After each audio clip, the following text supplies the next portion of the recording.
those years as a superhero in Marvel. This video is purely for entertainment and does not infringe on copyrights or laws. The rights to the novel and image belong to the original author. We do not claim ownership. Don't like waiting and want to listen to this fanfic in full now? Subscribe to our Patreon, where you'll find the best fanfics. Chapter 26: The Night Walker's Secret Base. Sorry I seem to be late. Peter climbed up the 15-story old building and found that Lee Ji, dressed as a night walker, had been waiting for him on the roof. Peter was still wearing that ridiculous outfit. A black long-sleeved shirt with jeans and basketball shoes. Plus that funny red mask and big sunglasses. I always thought that superheroes like to wear tights, which is a mistake. Lee Ji was complaining wildly in his heart. But when I saw Peter's outfit, I realized that tights are so cool. If Peter's look is described in one word, it would be low. If it is described in 2 words, it would be too low, and if it must be described in 3 words, it would be low.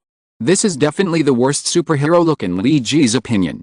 Although he was complaining wildly in his heart, Lee Ji still pretended to be calm on the surface.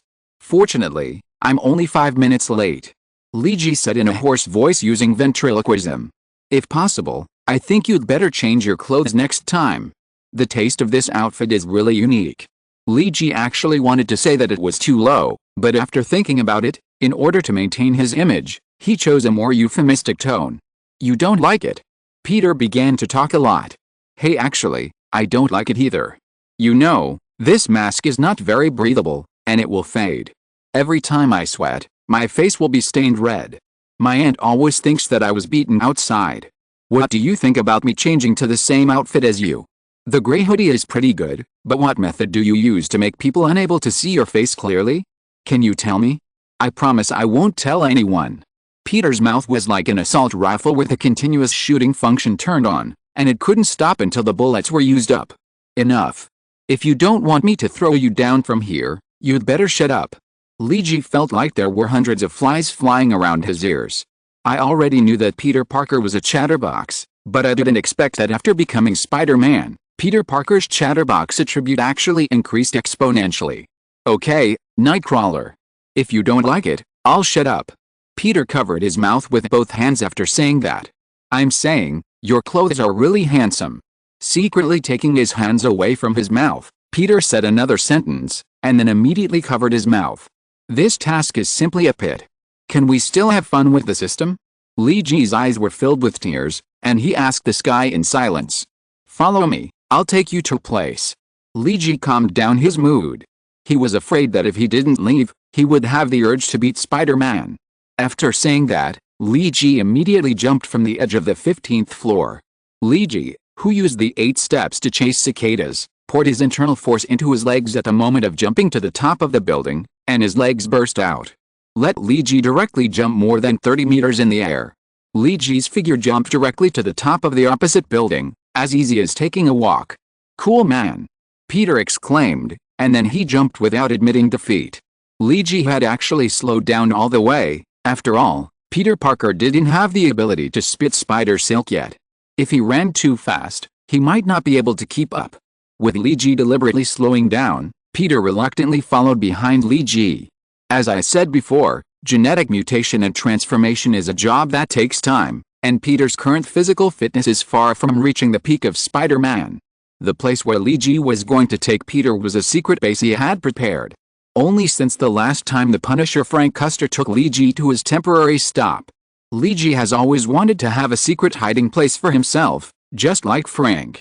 After all, he will have more and more secrets in the future, and it is not convenient to keep everything at home. Especially if he gets injured, he needs a secret place to treat himself and bandage himself, so that his family can't find out. He chose to strengthen himself through the system in order to protect his family, not to make his family worried.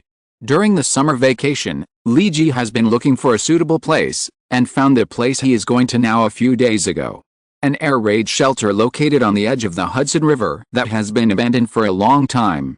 There are no residents living here, and the few places where people are active are some warehouses far away from here. Moreover, the air raid shelter is very secretive, located at the exit of a section of sewer. It can be said that it is not easy to find, and it is difficult to find this place. Lee Ji has been very busy these days. He has to drive a fast food truck at noon, And after visiting Peter in the afternoon, he will come here to set up a secret base, and at night he has to keep an eye on Spider-Man to prevent him from going astray. Now there is no need to keep an eye on Spider-Man at night, because Spider-Man directly teams up with him. The perfect level of Teng Jiaogong allows the circulation of internal force to continue, and even if he runs at a high speed for more than 20 kilometers, he is not tired at all. Peter has been following Li Ji, but his physical strength is not enough now. He was tired and bent over and panted when he just arrived at the place. After Peter's breathing became even, Li Ji patted Peter on the shoulder. "Follow me, don't get lost," Li Ji said. Taking Peter into the sewer near the Hudson River, Li Ji finally arrived at the destination of this trip. Now he is preparing to use the air raid shelter as a secret base. Li Ji replaced the iron chain outside the air raid shelter door with a new iron chain and padlock. Li Ji has cleaned the inside of the air raid shelter and found some wooden boards and wooden stakes nearby as simple tables, chairs and benches. There is a diesel generator inside the air raid shelter to provide stable electricity. Li Ji also installed a rechargeable LED light in the cave as a light source. A huge map of New York is hung on the wall inside the cave. There are many places marked by Li Ji on the map, and these places are suspected by Li Ji to be trading points for the underground business of the Stanich family. There is also a laptop in the cave. Li Ji specially bought an anonymous wireless internet port and a signal amplifier. One end of the signal amplifier is connected to an open place with signal outside, and the other end is connected to the cave. Li Ji also learned from Frank's practice and placed some regular first aid supplies and some food and clothes in the base. These seemingly simple arrangements cost Li Ji several $1,000s. Most of the money earned these days has been spent. "Wow. Man, is this your secret base?" Peter came to the air raid shelter and marveled. "Dude, you are so cool. What are these marks on the map? Are they the addresses of the criminals you marked?" Peter still did not change his chatterbox nature, and started chattering as soon as he came in. "I am really touched that you trust me so much. You brought me to your secret base the second time we met," Peter said. Li Ji is certainly not a person who easily trusts strangers, but he knows that the person under this ridiculous mask is Peter Parker, and Li Ji still trusts Peter's character very much. Next, this is a 3-proof mobile phone. Li Ji took out a 3-proof mobile phone that had been prepared long ago from a box. There is an anonymous phone card in it, which can be used directly. The mobile phone is waterproof and shockproof, and there is also a radio call function between the two mobile phones. The two 3-proof mobile phones that Li Ji bought are high-end products, each costing more than $600. More expensive than many flagship smartphones of big brands. We can use this phone to contact you if we have any problems. My phone number has been saved in your phone. Wow, professional. Brother Nightwalker, you are really professional, Peter said while playing with the 3-proof phone. When do we start to clean up those criminals in New York? I can't wait. There's no rush for this, Li Ji said slowly. Do you know the Stanich family? This family is the top mafia family in the United States, and they are doing many illegal transactions in New York. My current goal is to crack down on the illegal business of the Stanich family and let these bastards finish first. And we need to understand this family first. How good are your computer skills? Can you find some special information? Li Ji pointed to the laptop beside him and asked. Of course, this is not difficult for me. Peter understood the meaning of some special information in Li Ji's words. The Spider-Man in the original story has always relied on monitoring the police radio station and secretly hacking into the government's website to obtain information about criminals. So Peter actually has no objection to doing this kind of thing.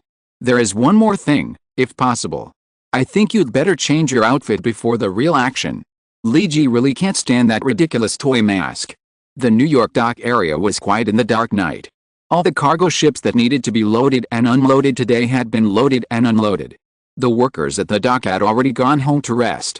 Only a few security guards were left patrolling at midnight. But today, it seemed that someone had greeted the security guards, and the security guards returned to the lounge early before the end of the get-off-work day and stopped patrolling. A speedboat broke through the waves in the dark night, and its destination was the number 9 dock in the dock area. And the person waiting for the other party to arrive next to the dock was Hank from the Stanich family. The speedboat docked, and 2 men and 1 woman came down. A black bald strong man, a beautiful chestnut-haired woman, and another person wrapped himself in a coat and was difficult to see clearly. On behalf of Mr. Franco Stanich, I welcome everyone. Hank looked a little nervous, but still stepped forward to welcome the visitors. Okay, we are not here to travel in New York, so there is no need to welcome us. The black man said unceremoniously. Is the information ready? Who do you want us to deal with? Hank signaled the younger brother next to him to bring a tablet and handed it to the black man. Tisk, 2 minions. The black man looked at the information on the tablet and said disdainfully. It's just killing a failed experiment of Stryker. Leave these 2 guys to us. Remember to transfer the remaining amount to our bank account on time. The black man said impatiently. Have you prepared a place to rest? I want to take a shower and have a good sleep. The reinforcements invited by the Stanich family to deal with the Night Walker and the Punisher finally arrived. If you like this book friends are welcome to recommend it for collection. Chapter 27, The Mysterious Hung Shui Security Company. What do you think of my outfit? Peter Parker showed off his new outfit in the Nightcrawler base. Since Li Ji told him yesterday that he needed to change into a set of clothes that didn't look so unique, Peter found a new set of clothes today. Puff. Li Ji sprayed a mouthful of coffee on the New York map hanging on the wall, staining a large area. Peter didn't know where he found a funny wrestling suit, a bright red tights and a red mask. This time he didn't wear sunglasses, he just took off the lenses of the sunglasses and sewed them on the mask. The most prominent word about this suit is the word rustic. Especially the outdated bright red color. Please, shouldn't Spider-Man's clothes be red and blue?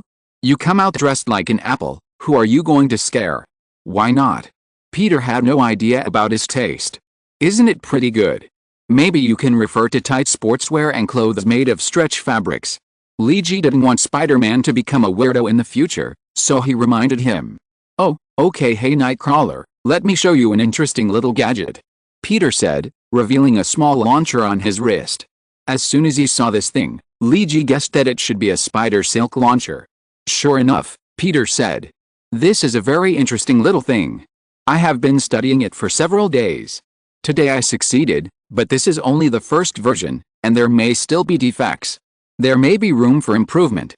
Peter said and prepared to demonstrate to Li Ji. Peter threw his hand at a bottle of coffee 10 meters away, and a white spider silk shot towards the coffee bottle at a very fast speed. Peter gently hooked his hand, and the coffee attached to the spider silk was taken back to his hand. Pretty good props. Very useful. Li Ji had only seen Spider-Man spraying spider silk in movies in his previous life. When he stood next to Peter and watched him do this, he still found it very interesting. Is this spider silk? Can you make them? Li Ji asked. Not yet, the spider silk produced by Osborn Group is used now. Peter said with some regret. I can find a way to synthesize this spider silk, but it requires some equipment. Li Ji was indeed a little surprised to hear this. He didn't expect Peter's genius to exceed his imagination. The high-strength spider silk produced by the Osborn Group is a flagship product. There are many orders in the fields of hoisting, military industry and aerospace. Because the output of this spider silk is limited, many companies are flocking to the Osborn Group and want to establish a good relationship with the Osborn Group to get more quotas. Unexpectedly, Peter actually said that he could synthesize this spider silk. If Ben Norman Osborn knew about this, he would definitely kill him to silence him. Well, maybe we will have equipment in the future. Li Ji said. Now our target is the business of the Stanich family. Which of the targets I marked yesterday are real and which are fake? Nightwalker, although I'm sorry to say this, you drew more than a dozen places on the map. In the end, after I searched on the computer, the only place I could confirm was only one. Peter unscrewed the lid of the coffee, took a sip and said. It's the underground garage in the 9th block of Brooklyn. Peter turned on the computer and retrieved all the information he found yesterday and today. The New York police are looking for a Mexican drug dealer, Harley Stambaugh, who often appears here. This is the footage captured by the camera in the underground parking garage. Peter zoomed in on the footage, and Li Ji saw a short, bearded Mexican man in his 40s. There are some other people, all wanted by the New York police or other police departments. They often appear in that area. Peter put the police's wanted information together with a video he hacked from the internet, and it was not difficult to find that there were indeed many wanted criminals. Wait? They appeared on the streets of New York so brazenly, and were exposed on the streets with police cameras. They were not discovered by the police. Li Ji asked about the doubts he found. After all, even if the New York police are useless, They are not useless to this extent. They will not let the suspects walk around in their jurisdiction and pretend to be indifferent. This is the interesting part. Peter showed a playful smile under his red mask. These video materials were not obtained from the police, but from a security company called Redwater. Peter's tone seemed to be indifferent, but his words were very surprising. I found something interesting after I entered the back end of the New York Police's surveillance program yesterday. There is a backdoor in this program, and I followed a backdoor to the source and found this security company called Redwater. Peter said in an exaggerated tone. They swap most of the camera footage in Brooklyn. It can be said that they can see whatever they want the police to see, but if they don't want the police to see, then the New York police will become blind. Lee G took a breath of cold air. What is the origin of this Redwater security company? It is so powerful. But after being shocked, thinking about it, it seems that there is nothing wrong, just like Hydra eroding even the federal government and the SHIELD with such a high security level. Then it is normal for a security company called Redwater to leave a backdoor in the back-end program of the New York police. The villains in this Marvel world are so awesome that the government's security defense is as ridiculous as a sieve in front of them. Is this security company called Redwater related to the Stanich family? Lee G asked the biggest doubt in his heart. I think it is very likely. Peter answered in a firm tone. Because every time these wanted criminals appear nearby, the cameras here will only play the images that have been recorded long ago. The New York police can't see anyone appearing nearby at that time. Peter said.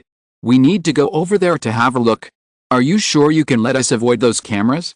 I don't want to be discovered by the people of Redwater Security Company and then inform the Stanich family. What Lee G is concerned about now is whether he will be exposed if he goes to the Stanich family's sphere of influence. Don't worry. I have the locations of all the cameras in my mind. And we don't have to walk through the road, right? Peter said with a smile. That's right, we really don't have to walk through the road. Lee G smiled, thinking that he and Peter are not ordinary people, and there is really no need to worry about these cameras exposing themselves. I woke up this morning and found that the number of collections of this book has exceeded 300. It's not easy. It has been 10 days since I uploaded this book on October 2nd. The author has not advertised or recommended it, and has not even completed the signing process. I am grateful for the support of so many book friends. Of course, it would be even better if everyone could give me some more recommendation votes. If you're listening to this novel on a channel other than Fanfic World, it means they downloaded and uploaded it without effort. We cordially invite you to visit our channel, Mundo Fanfic Novelists. There you'll find the original version of this story, and you can explore many other novels of various genres. We're waiting for you to immerse yourself in a world of incredible novels. Chapter 28 Underground Garage. Look, it's this underground garage. There are always many drug dealers coming in and out here. Peter and Lee G hid in the dark, looking at the underground garage. Lee G used King 1 to jump from between the houses, and Peter, who already had a spider silk jet, was even easier, using spider silk as a swing to fly over. Both of them jumped in the air, so the cameras along the way did not capture the two people's images, which was also what Lee Ji hoped. Don't expose yourself in front of this suspicious Hung Shui security company. Lee Ji and Peter hid in the corner of a building opposite the garage. Even without Peter's reminder, Lee Ji could see that this place was not normal. It was already past midnight, and the whole city was quiet at this time. But there were vehicles constantly entering and leaving this underground garage. This was too suspicious. If it weren't for the fact that Hung Shui Security Company controlled the police's monitoring program, the police would have discovered this place long ago. Should we go in and take a look? Peter whispered beside Lee Ji. Of course, but don't make any noise. I think we'd better find out what the Stanich family is doing in there. Lee Ji nodded and said. The two avoided the surveillance of the camera and quickly crossed the street. If the person who acted with Lee Ji today was the Punisher Frank Custer, he would not make such a reckless decision. A fighter with rich combat experience and infiltration experience will definitely figure out the opponent's strengths and weaknesses before hiding in the dark to give the enemy a fatal blow.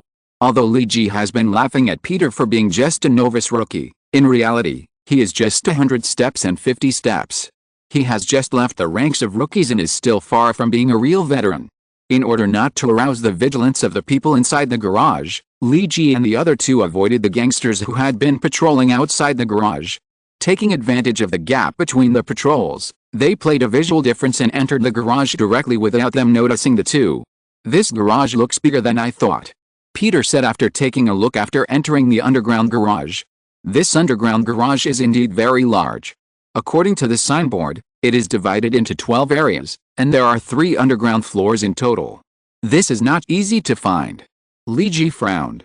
He didn't know where the underground trading point of the Stanich family was. If the transaction point is somewhere else, and this garage is just a secret door leading to that direction, then I may not be able to find it. It seems that a car is coming. Peter has a keen sense of touch like a spider. He can find a car that has not arrived yet by standing on the ground and feeling the vibration of the ground. "Hide first," Luigi said and took Peter to dodge to the side. Sure enough, not long after hiding, a Buick Boulevard sedan drove over. "Should we follow it and see?" Peter suggested. Of course. Luigi decided. The speed of the car in the underground garage will not be very fast, so the two of them followed the car from a distance. The car drove all the way to the 3rd floor underground, passed through a guarded iron gate, and continued to drive forward. Luigi's worry was not wrong. This is a secret door leading to the underground transaction point. Luigi signaled to Peter and asked him to use spider silk to subdue the 2 guards guarding the iron gate directly. Peter nodded to show that he understood and waved his wrist. 2 white spider silk balls spewed out from the spider silk launcher, hitting the 2 people guarding the iron gate like 2 rubber bullets. The 2 people fainted after being hit. Luigi gave Peter a thumbs up, indicating that he did a good job. This kind of silent method of subduing others is still Peter's best. Luigi's current skills are all fighting and killing. It is easy to make a big noise, and it would be bad if the snake is alerted. Tie them up first, don't let them have a chance to warn after waking up. Luigi came to the iron gate and said to Peter behind him. Peter directly sprayed a large ball of spider silk, tied the 2 people tightly, and sealed their mouths with spider silk to prevent them from calling for help later. Luigi took out an ID card from the guard. He just saw the guard using this ID card to open the iron gate. He swiped the ID card on the IC reader next to him, and with 2 beeps, the iron gate was opened. After Luigi waited for Peter to deal with the 2 people, the 2 walked together into the depths of the secret door. Chameleon Reed was originally a normal person. Many years ago, he was a soldier. Until one of his legs was blown off during a mission. He was abandoned by the country he swore allegiance to. The government threw him into the garbage dump, the disabled veterans hospital, just like throwing away a rotten rag. That place was depressing and dark, without hope and future. At the most desperate moment of his life, the company found him and said that they could give him a good leg, and the price was to work for the company. Reed, who had already despaired of the future, agreed without hesitation. The company performed an operation on him and installed an artificial biochemical leg for him. And he was transformed. Reed had heard that this kind of transformation experiment had great risks, but he didn't care in order to stand up again. The company reorganized his DNA chain and implanted new genes. After the transformation, he had some genes of the chameleon, and his skin could perfectly simulate the surrounding scenery, allowing himself to hide in the dark without being discovered. This ability made him highly valued by the company, and many infiltration and ambush tasks required him to complete. This made him regain his confidence and made him feel that he was still needed. This time, the company asked him and 2 other partners to come to handle a job. The target was not that strong according to the information. Because the other party had been attacking the business of the Stanich family, the 3 of them acted separately and hid in several business bases of the Stanich family in New York, waiting for the prey to fall into the trap. One of the trading points where Reed was located was the drug dealer trading place of the Stanich family. And the item traded was the Paradise No. 3 produced by the company. Reed is no longer the righteous young man who is full of enthusiasm for serving the country. The dark life in these years has made him understand a lot. He is now just a mercenary who works for money. "Harley, how is my old friend doing recently?" Harley Stam, a Mexican drug dealer who just got off the Buick Boulevard sedan, was warmly welcomed by the owner here. "Goering, if you can give me more goods, I will be much better." The short Mexican Harley hugged Goering, the person who handles things here, and said, "I have to know that the production of Paradise II has always been low, so although I really want to give you more goods, I can't do anything." Goering spread his hands, indicating his helplessness. It looks like this is really a place for drug transactions. Peter and Luigi hid in a relatively far place, talking very quietly. Let's see how they are going to trade, and then catch them all in one fell swoop. Luigi still has the task of destroying the trading point of the Stanich family. Now that he has found a trading point, Luigi will not be polite and must destroy the transaction here. Moreover, drug trafficking transactions generally involve large amounts of money, and they can also complete some tasks to prevent illegal transactions of $100 million. While Luigi and Peter were observing secretly, they didn't know that the mantis stalked the cicada and the oriole was behind. Reed, who had been using the chameleon's ability to hide himself, had already discovered the two uninvited guests. Two little bugs. Reed said secretly in his heart. There is another bug that seems to be one of the targets this time. It seems that I can get a little more bonus this time. Reed quietly crawled along the wall like a gecko, crawling to the upper side of Luigi and Peter. Be careful. Peter seemed to have discovered something suddenly, and shouted directly without bothering to hide their figures. At the same time, he pushed Luigi. Luigi knew that Peter had spider sense, and he must have discovered something when he issued a warning. So with the help of Peter's push, he jumped far away from where he was just now. Luigi felt a flash in front of his eyes, and a fishy red tongue hit the place just now like lightning. The red tongue was like a powerful steel whip, whipping a big hole on the solid concrete slab. The noise from this side immediately alarmed the two drug dealers over there. Goering called out, and nearly 30 gang members holding various guns raised their guns and alerted this side. This time it's really not good. Luigi looked at Peter from a distance and smiled bitterly in his heart. This is a bad start, and there is an attacker hiding without a trace. Facing more than 30 guns and the modified mutants hiding in the dark, Luigi felt a huge crisis. Thanks to the bug friend Canis Lupus for the reward, the signing has been completed. You can see that my status has been changed. Book friends are welcome to collect and recommend this book. Thank you for your support. Chapter 29, Fierce Battle. Luigi was secretly complaining about the big scene he encountered this time, while Peter, who had never encountered such a scene before, was a little stunned. After all, Peter had only dealt with some petty thieves, car thieves and so on before. He had never seen such a scene that could be called a Hollywood action and gun battle blockbuster. Dude. Do you always have such exciting games? Peter shouted at Luigi. Although he was in trouble, Peter still did not change his chatterbox nature. Yes, if you want to quit, it's not too late. Luigi was amused by Peter's words and responded. But I don't think they want me to quit.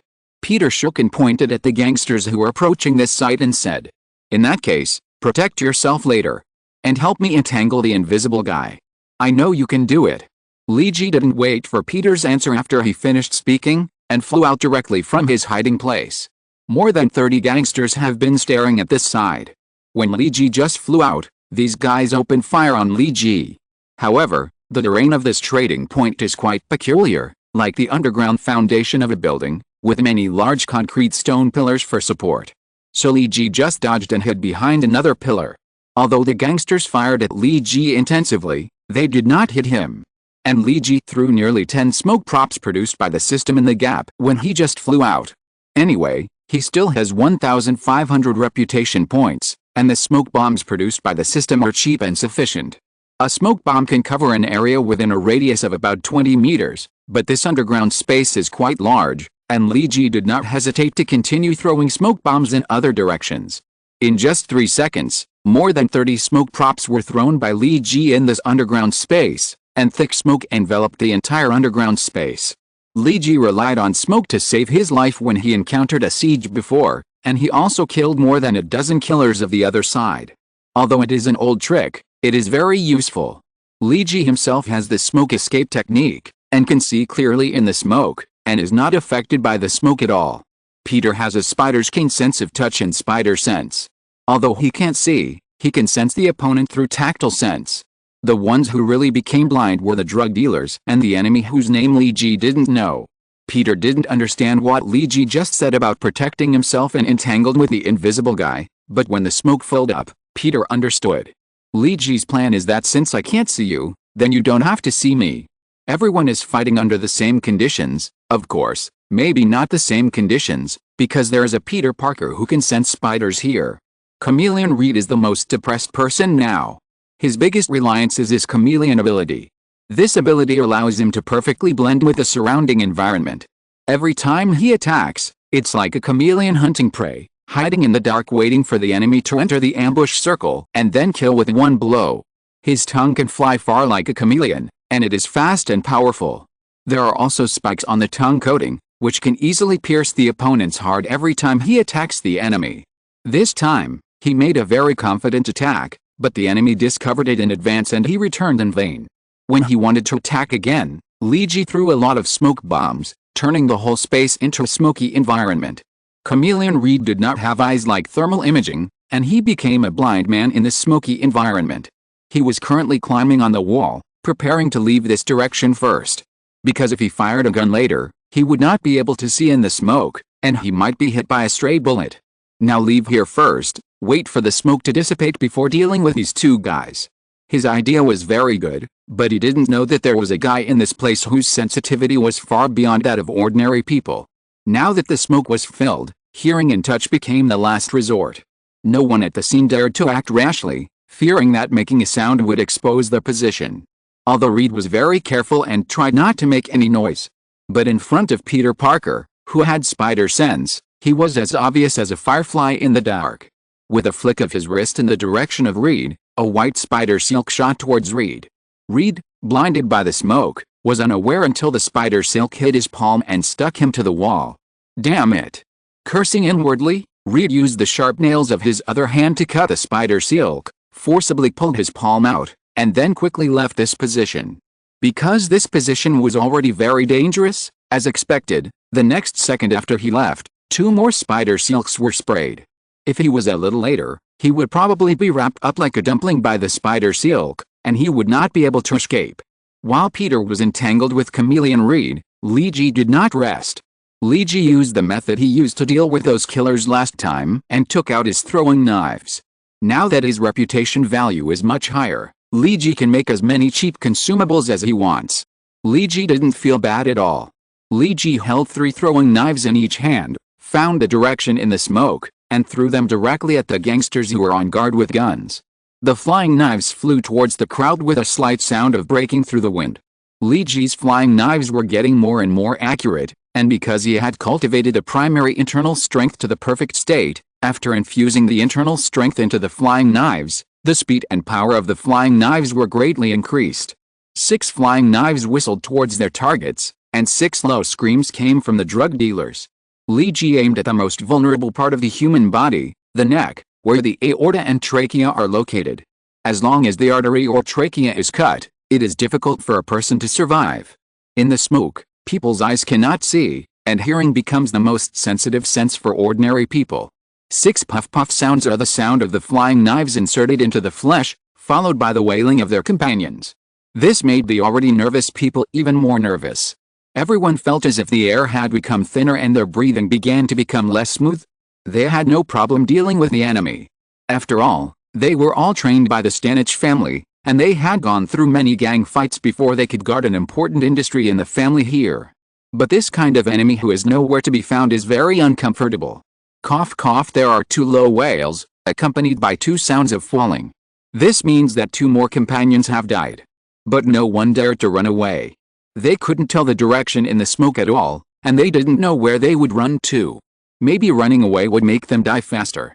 Under this repressed mood, some people finally couldn't stand it anymore. They picked up their guns and fired at the front. This was just to vent their pressure, and it didn't help the real battle. The combat quality of this group of people was obviously not as good as the group of killers who surrounded and killed Leegi last time. The group of killers were able to form a team smoothly under the cover of smoke, and they could also retreat in an organized manner. It was not until Leegi used the cover of smoke to kill into their team that they lost their composure. And this group of people could not bear the pressure just because Leegi used flying knives to kill a few of their accomplices remotely. This is the difference between elites and good players. Pressure is contagious, especially in a group. It is often said that how much water a wooden barrel can hold does not depend on its highest board, but its lowest board. When the first person couldn't bear the pressure and fired randomly, the other people in the team were inevitably affected. The second, the third, and soon the whole team was scattered. Everyone was shooting aimlessly, and only a few people could remain calm, holding their guns and watching.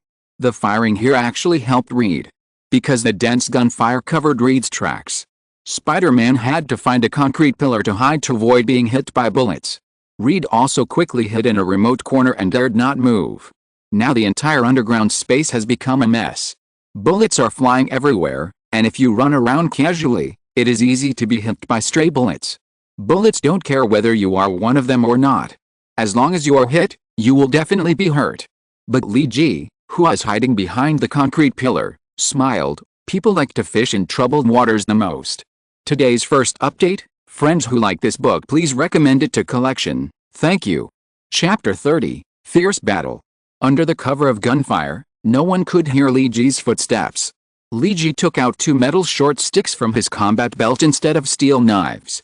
The reason for using short sticks instead of steel knives was not because Lee Ji was soft-hearted, but because he was worried that Spider-Man would not be able to bear the bloody scene later. Now, when attacking ordinary people, it made no difference to Lee Ji whether to use a steel knife or a short stick. It was just that it was disgusting to disembowel someone, while the other was to have his internal organs shattered by internal force, but it didn't look that exciting on the surface. In the smoke, Lee Ji easily avoided the direction of the crowd's shooting and rushed towards their back. As soon as Lee Ji entered the crowd, he used the moves in breaking the Wind 8 swords. The metal short stick, which was originally characterized by lightness and speed, had become a series of phantoms in Lee Ji's hands. The whistling short stick was like a fatal attack from a ferocious wolf, fast and deadly.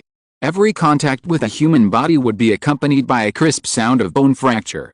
Lee Ji's attacks were almost always aimed at the vulnerable parts of the human body, whether it was the Adam's apple or the back of the neck, or the heart and the temple. If the position was not suitable, these parts could not be attacked smoothly. Lee Ji would also try to hit the opponent's abdomen with a short stick. Because there are many internal organs in the abdominal cavity of the human body, and the protection ability of the human abdomen is not strong, unlike the chest cavity, which is protected by the sternum. When the short stick attacks the abdomen, the internal force that Lee Ji infused into the short stick will also be transmitted into the enemy's body. The internal organs of ordinary people are extremely fragile, so there's usually a layer of muscle protection outside the internal organs. However, this protection is useless before Lee Ji's attack. After the internal force enters the body, it will instantly tear those muscles. Then continue to attack the enemy's internal organs in a shocking way. The fragile spleen, liver, and kidneys are all targets of attack. In front of these fragile internal organs, Lee Ji's internal force showed a tyrannical side, like an army that can crush withered and rotten, with an irresistible force, strangling the enemy's internal organs into a blur of flesh and blood, losing the function they should have played. Here, a gangster who didn't die immediately after being attacked by Lee Ji hugged Lee Ji's legs and shouted for the last time in his life. Then he was beaten into a hornet's nest by the firepower that followed the sound. But Lee Ji was not injured. Because although this guy was courageous, how could he really trap Lee Ji? Although his shouting gave his teammates a chance to attack Lee Ji, the time from the sound to the teammates' reaction was enough for Lee Ji to escape. Lee Ji felt that he was grazed by a bullet while dodging. However, because he practiced a defensive Vajra indestructible body divine art, mastered, Lee Ji can now effectively resist kinetic energy damage below 700 joules.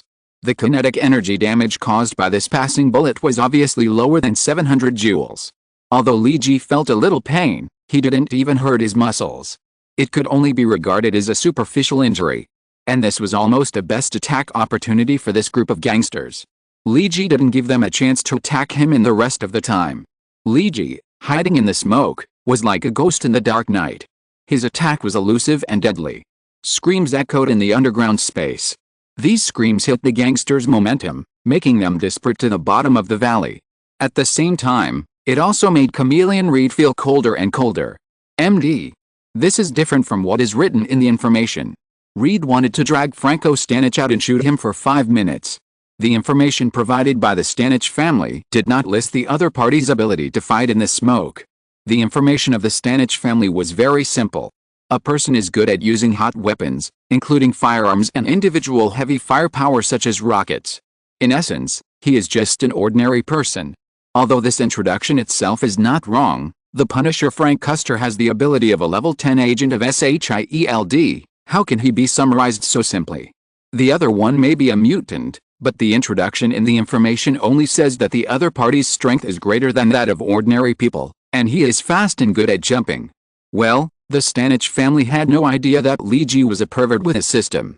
And there were no survivors in the last battle, so the Stanich family had no idea that Li Ji had the ability to fight in the smoke. The intelligence error of the Stanich family has caused trouble for Chameleon Reed. Now Reed wants to escape. There is a pervert who can find him without eyes and only by feeling. And the guy fighting with the Stanich family over there is even more perverted. He is killing people under the cover of smoke and marching towards the road of Super God. Reed wants to run, but he doesn't know where to run. The fight with Peter just now has made him lost his direction. Now there is thick fog all around, and he can't see what's in front of him. What if he runs in front of the other party? Wouldn't that be courting death? Just when Reed greeted Franco Stanich's ancestors, the resistance of the gangsters over there became smaller and smaller. Until 3 seconds later, the whole underground space returned to silence. Only a few half-dead guys were left lying on the ground gasping in pain. Reed's forehead was covered with cold sweat. He hadn't felt this kind of tension for a long time. The only sound in the whole underground space was the sound of Li Ji's shoes stepping on the floor when he walked. "Spider-Man, I have dealt with the gangsters over there. Now let's find the remaining little reptile," Li Ji said in the direction of Peter. This sentence is not only to explain the current situation to Peter, but also to put pressure on the enemy in the dark. Because the enemy cannot be found, there are only two ways now. One is to use the current advantage to scare the opponent away, and the other is to make the opponent lose his position after hearing the news and reveal his flaws, so that Peter can sense the opponent and then annihilate the opponent in one fell swoop. The right to choose these two options is not Li Ji, but Reed. No matter what choice Reed makes, it is beneficial to Li Ji. Of course, Reed has another choice, which is to continue to lurk with super psychological quality until the opportunity comes to deliver a fatal blow, thus reversing the situation. But Reed was not the best elite soldier when he was in the army, and after accepting the company's human body transformation technology, the mutant gene of the chameleon was forcibly added to his DNA gene. Although he has acquired some of the abilities of the chameleon, his mind is also affected by the chameleon. Big fish eat small fish and small fish eat shrimp. This is the principle of natural selection in nature. With the mutant gene of the beast, Reed also has this tendency of food chain. When he meets a stronger opponent, it is difficult for him to keep a normal mind. While Reed was struggling in his heart, Peter was extremely surprised. More than 30 well-trained gangsters were killed so easily. Peter really realized that the gap between himself and the Nightwalker was not in ability, but in combat quality. After 25 hours of ravages of the L-level training card, Li Ji didn't know how many masters of the same level he had fought. And several encounters with gangsters were close calls with death. Maybe he can compare with a more experienced Punisher in some combat choices, but Li Ji is already a very experienced fighter. After struggling for a long time, Reed finally decided to escape, not only because of his poor psychological quality. And he also had to inform the other two people of the intelligence. The intelligence of the Stanich family had major mistakes. It would not be good to confront these two people without sufficient preparation. Reed was ready to leave, but he forgot how he was discovered by Spider-Man just now. Just now, his calm and composed movements were detected by Peter, who had spider sense, not to mention that he was not so calm now. The movement made by Reed was very small for ordinary people, but it was quite conspicuous under Peter's spider sense. Although his muscles were stronger than those of an ordinary person, they still couldn't stop the flying knives that Li Ji had infused with his inner strength. One of the two flying knives penetrated his right thigh to a depth of 8 centimeters, while the other one went straight through his right arm. Reed could no longer cling to the wall like a gecko. He fell heavily from the wall, and blood stained his skin red, and his disguise was completely ineffective. Li Ji could already see the enemy who was hiding in the dark. Now he was surprised that the Stanich family could repeatedly invite mutants, and they were combat-capable mutants. There are actually many mutants in this world, but most of them have very weak abilities. It can only be regarded as a trick. Every mutant who is truly combat-capable is very precious. Li Ji plans to ask this guy how many mutants the Stanich family actually has. Thanks to the book friend Gwen for the reward. Thank you. If you like this book, please collect and recommend it. Chapter 31 Takeaway Service. Of course, Li Ji had to get rid of Spider-Man Peter Parker first, so as not to scare him when the fog cleared. Li Ji threw a flying knife towards the exit from which he came. The flying knife flew far away until it hit a wall and then made a crashing sound. Did you hear that sound? Leave in the direction of the sound. You can't see in the fog. I'll finish the things here. Li Ji said in the direction of Peter. Are you sure you don't need my help? Peter asked. Although I can't see, my reaction is still very sensitive. There's nothing going on here. If someone else has the ability to shoot, I'm afraid that stray bullets will hurt you. Li Ji made up an excuse to get away. I've basically dealt with all the enemies here. I'll leave when I find what they're trading. You go first, so I don't have to distract myself to take care of you later. Okay, then be careful, buddy. Peter said and ran towards the direction of the previous exit. Swish, another flying knife flew out, nailing the chameleon Reed, who was about to escape to the ground again. Okay, Mr. Mysterious, I think we should have a good talk. Li Ji said to Reed, who had already bled a lot. What do you want to do? Reed asked, panting. I just want to know how many mutants like you there are in the Stanich family. Li Ji asked the question he wanted to know without any nonsense. Haha, a bunch of clowns from the Stanich family. Reed laughed, seeming to look down on the Stanich family. It looks like you are not in the same group. Li Ji could naturally hear the disdain in Reed's tone. If it was someone from the family, how could he speak in such a tone? Of course. Reed seemed to want to say something, and Li Ji was ready to listen. Just when Li Ji was a little distracted, something strange happened. Reed, who was originally looking at the dying, spit out his tongue at lightning speed. The bright red and smelly tongue flew towards Li Ji like a red javelin. Li Ji subconsciously felt something was wrong when he saw Reed move again. Li Ji dodged backwards quickly, and subconsciously shot the flying knife in his hand at Reed. Because of Li Ji's rapid retreat, when Reed's tongue finally touched Li Ji, it was already at the end of its strength. For Li Ji, who can now resist 700 joules of kinetic energy damage, the damage it can cause is just a drizzle, and it didn't even scratch Li Ji's skin. But Li Ji's flying knife, with a sound of whistling wind, directly pierced Reed's heart. When Li Ji reacted, he found that Reed was dead and couldn't die anymore. Oh damn. The clue is broken. Li Ji was secretly annoyed that his fighting quality was still not up to standard. But now that the person is dead, it's useless to say anything. While the thick fog has not yet dissipated, Li Ji found a suitcase from the Buick sedan of the Mexican drug dealer Harley, which is probably the drug money for the transaction. After searching in the underground space for a while, Li Ji found 2 small suitcases, which are probably the drugs they are going to trade this time. Li Ji was not polite and took all 3 suitcases away. He bumped into Peter Parker, who was waiting for him at the exit. The two fled the scene quickly. If they were a little later, they might have attracted the attention of the Stanich family. But it was a pity that Li Ji's academic performance in herpetology had always been average. Maybe he should learn from Peter when he had time, because he didn't know that many reptiles have the ability to fake death in their genes. In the Nightwalker base, Li Ji placed all 3 suitcases on a simple table. He opened the drug dealer Harley's suitcase, and it was exactly as Li Ji expected, full of drug money. $100 bills were bundled into a stack. After counting, there were 200 stacks of $100 bills in the suitcase. That's $2 million in cash. Small gangs like to use small bills because they don't have a complete money laundering channel. But for a big family like the Stanich family that has money laundering channels, large amounts of cash are naturally more popular. The other 2 boxes were filled with a kind of iced blue capsule. Li Ji heard the conversation between Harley and Goldring and knew what this thing was called, Heaven Number 3. Now science is advancing, traditional drugs such as heroin and cocaine are beginning to decline. Because these drugs extracted from plants require a huge plantation, which is too easy to be discovered and destroyed. But now the soft drugs that can be synthesized by chemical agents are more hidden, and more addictive and dependent.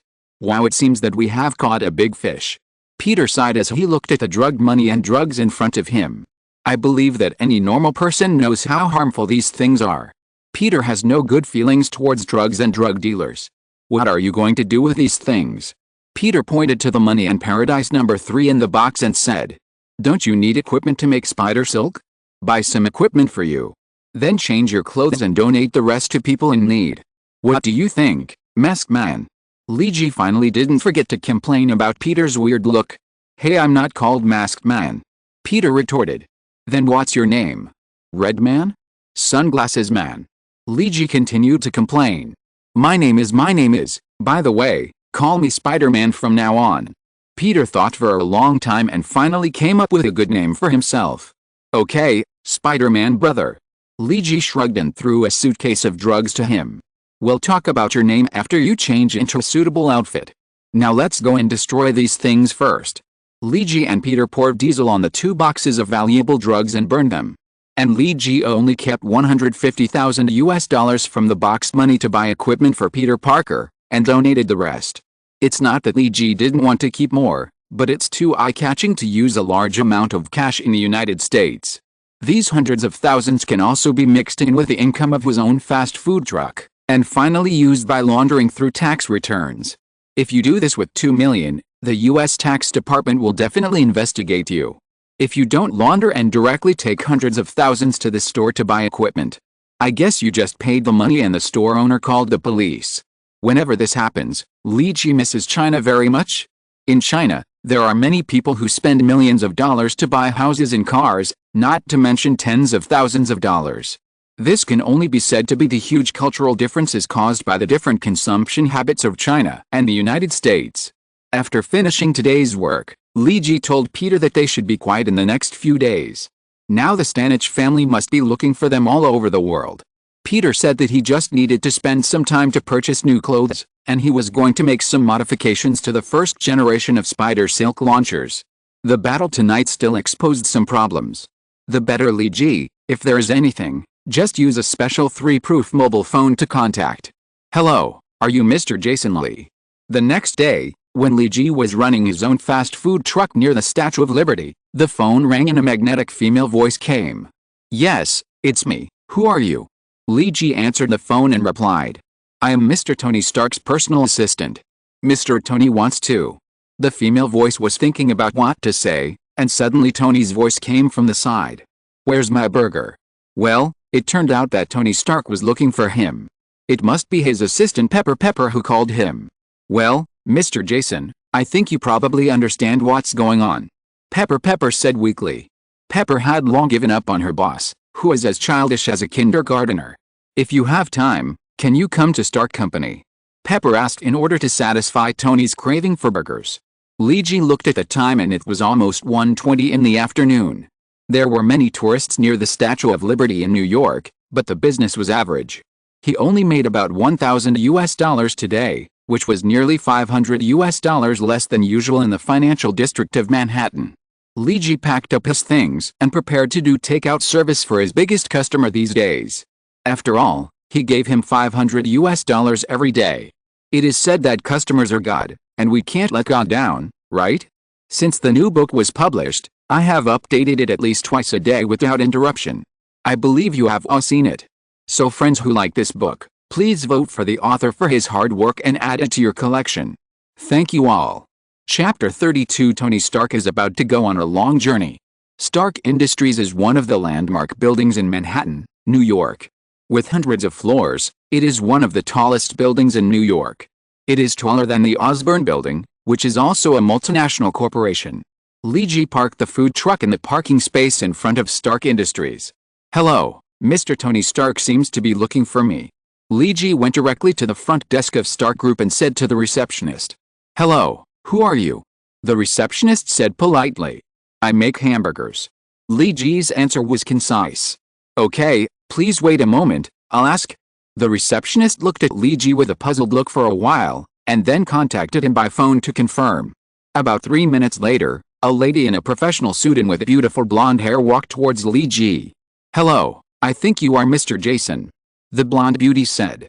I am Mr. Tony's personal assistant, Pepper Potts. You can call me Pepper.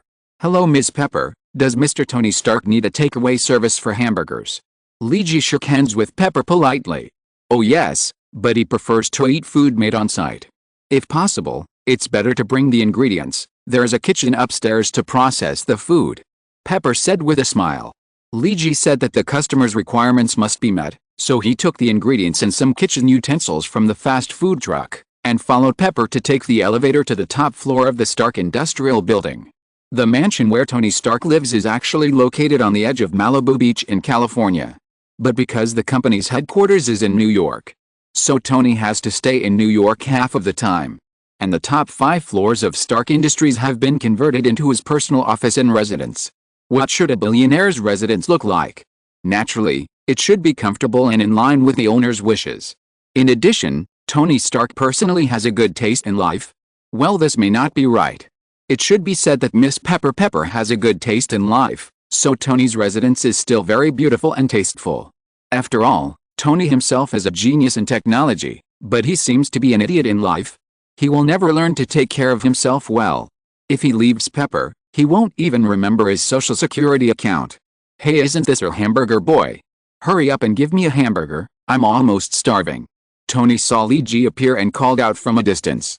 Mr. Tony, I don't understand. As a billionaire, why are you so obsessed with hamburgers? Lee Ji asked as he prepared food while coming to an open kitchen island under the guidance of Pepper. That's a good question. First of all, I'm a patriot. Tony took out a bottle of soda from the wine cabinet and said, I like America, including all kinds of American food, especially food that can represent America. And hamburgers are the food that best represents America, starting from the first German immigrant who brought minced beef patties to the United States in 1850. Tony said as he took out a few highball glasses from the wine rack cabinet. Immigrants from the New World began to improve this minced meat patty until the early 20th century. The modern hamburger first appeared, with delicious and juicy hamburger patties, vegetables and cheese, sandwiched between two pieces of fragrant bread. Tony's expression was exaggerated when he spoke, as if he was about to get drunk. This simple and quick food became popular with the rise of the United States. Countless workers and inventors in the Second Industrial Revolution worked hard while eating hamburgers. Tony began to pour sparkling wine into the glass while saying, including the two economic depressions that the United States experienced, hamburgers are the cheapest and most delicious food. It represents the rise of the United States in modern times and is the soul food of this country. Tony poured the wine and finished his words at the same time. Lee Ji was already dumbfounded. A hamburger is so high-end? It is also related to the national spirit of the rise of the country. Brother, are you really not fooling me? You just want to eat high-calorie food. Pepper easily exposed Tony's excuse. Your nutrition consultant reminded me that you need to adjust your diet structure. You always like to stay up late to work, and consuming too many high-calorie foods is not good for your health. Pepper continued to nag. It is hard to imagine what Tony's life would be like without her concern.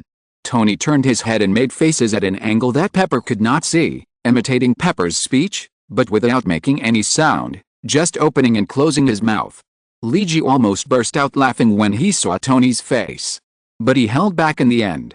After all, the customer is God, and it's not good to undermine God now. I think what Miss Pepper said makes sense. Since Mr. Tony can't eat foods that are too high in calories, then maybe I can try some new methods. Lee Ji thought that Pepper's concern for Tony was really considerate, so he spoke up. Change the method? Oh no kid, I just want to eat the special hamburger made.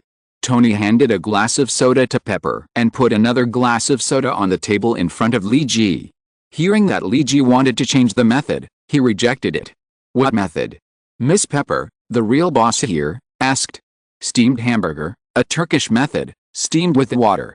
The calories are not too high, it can reduce the intake of fat and it tastes just as good. Lee Ji said the dish he was going to make. No. Tony refused without thinking. It sounds good, let's do this. Miss Pepper liked it very much. The steamed hamburger sounded much healthier. Tony, I think you can give it a try, and the steamed burger sounds good. I can eat with you. As a beauty, Pepper has always been careful to keep in shape, and she has never been interested in high-calorie foods such as burgers. Hearing that Pepper was willing to eat burgers with him, Tony had nothing to say, but just glared at Lee Ji fiercely, and took away the soda that had just been placed in front of Lee Ji and drank it himself. Well, although Tony is already in his early 30s, he is still a childish ghost in essence. Lee Ji has long known that the character of this billionaire is unreliable, and he has to wait until he becomes Iron Man and goes through many trials. Tony Stark's character will become truly stable, and then Tony will be a trustworthy friend. Now he is just a playboy who does whatever he wants. It really smells good, no wonder Tony likes your burgers so much. Pepper smelled the fragrance of Lee Ji's cooking and praised. Because I added some spices that only Asians use, which is rare in Western cuisine. I think this kind of food from different regions is more tempting. Lee Ji boasted proudly. Can you teach me some simple and easy to make exotic dishes? For example, those from Southeast Asia. Peibo asked Li Ji about some simple and easy to make dishes with interest. Okay Peibo, don't disturb our chef. Tony gently pulled Peibo over. For Tony, Peibo is an important person who is not for sale. No matter how many women he has outside, his only love is Peibo. So he has always disliked Peibo showing closeness to other men, even if the other party is just a 17-year-old boy. I think our chef needs to work more seriously. Tony made an excuse casually. Maybe we should talk about going to Las Vegas to attend the Vertex Awards dinner.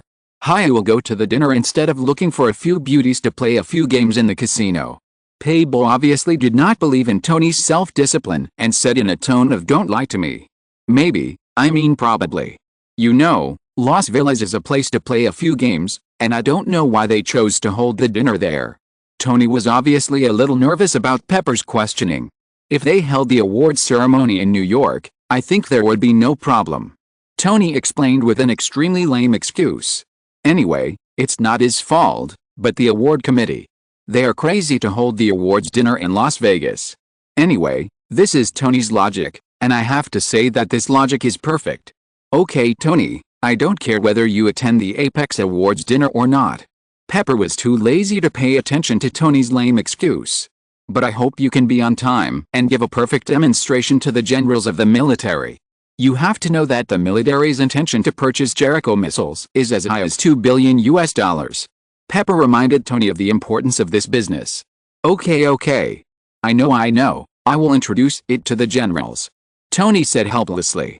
Where did I say I would put the test site? Afghans. Peibo was completely speechless to his boss.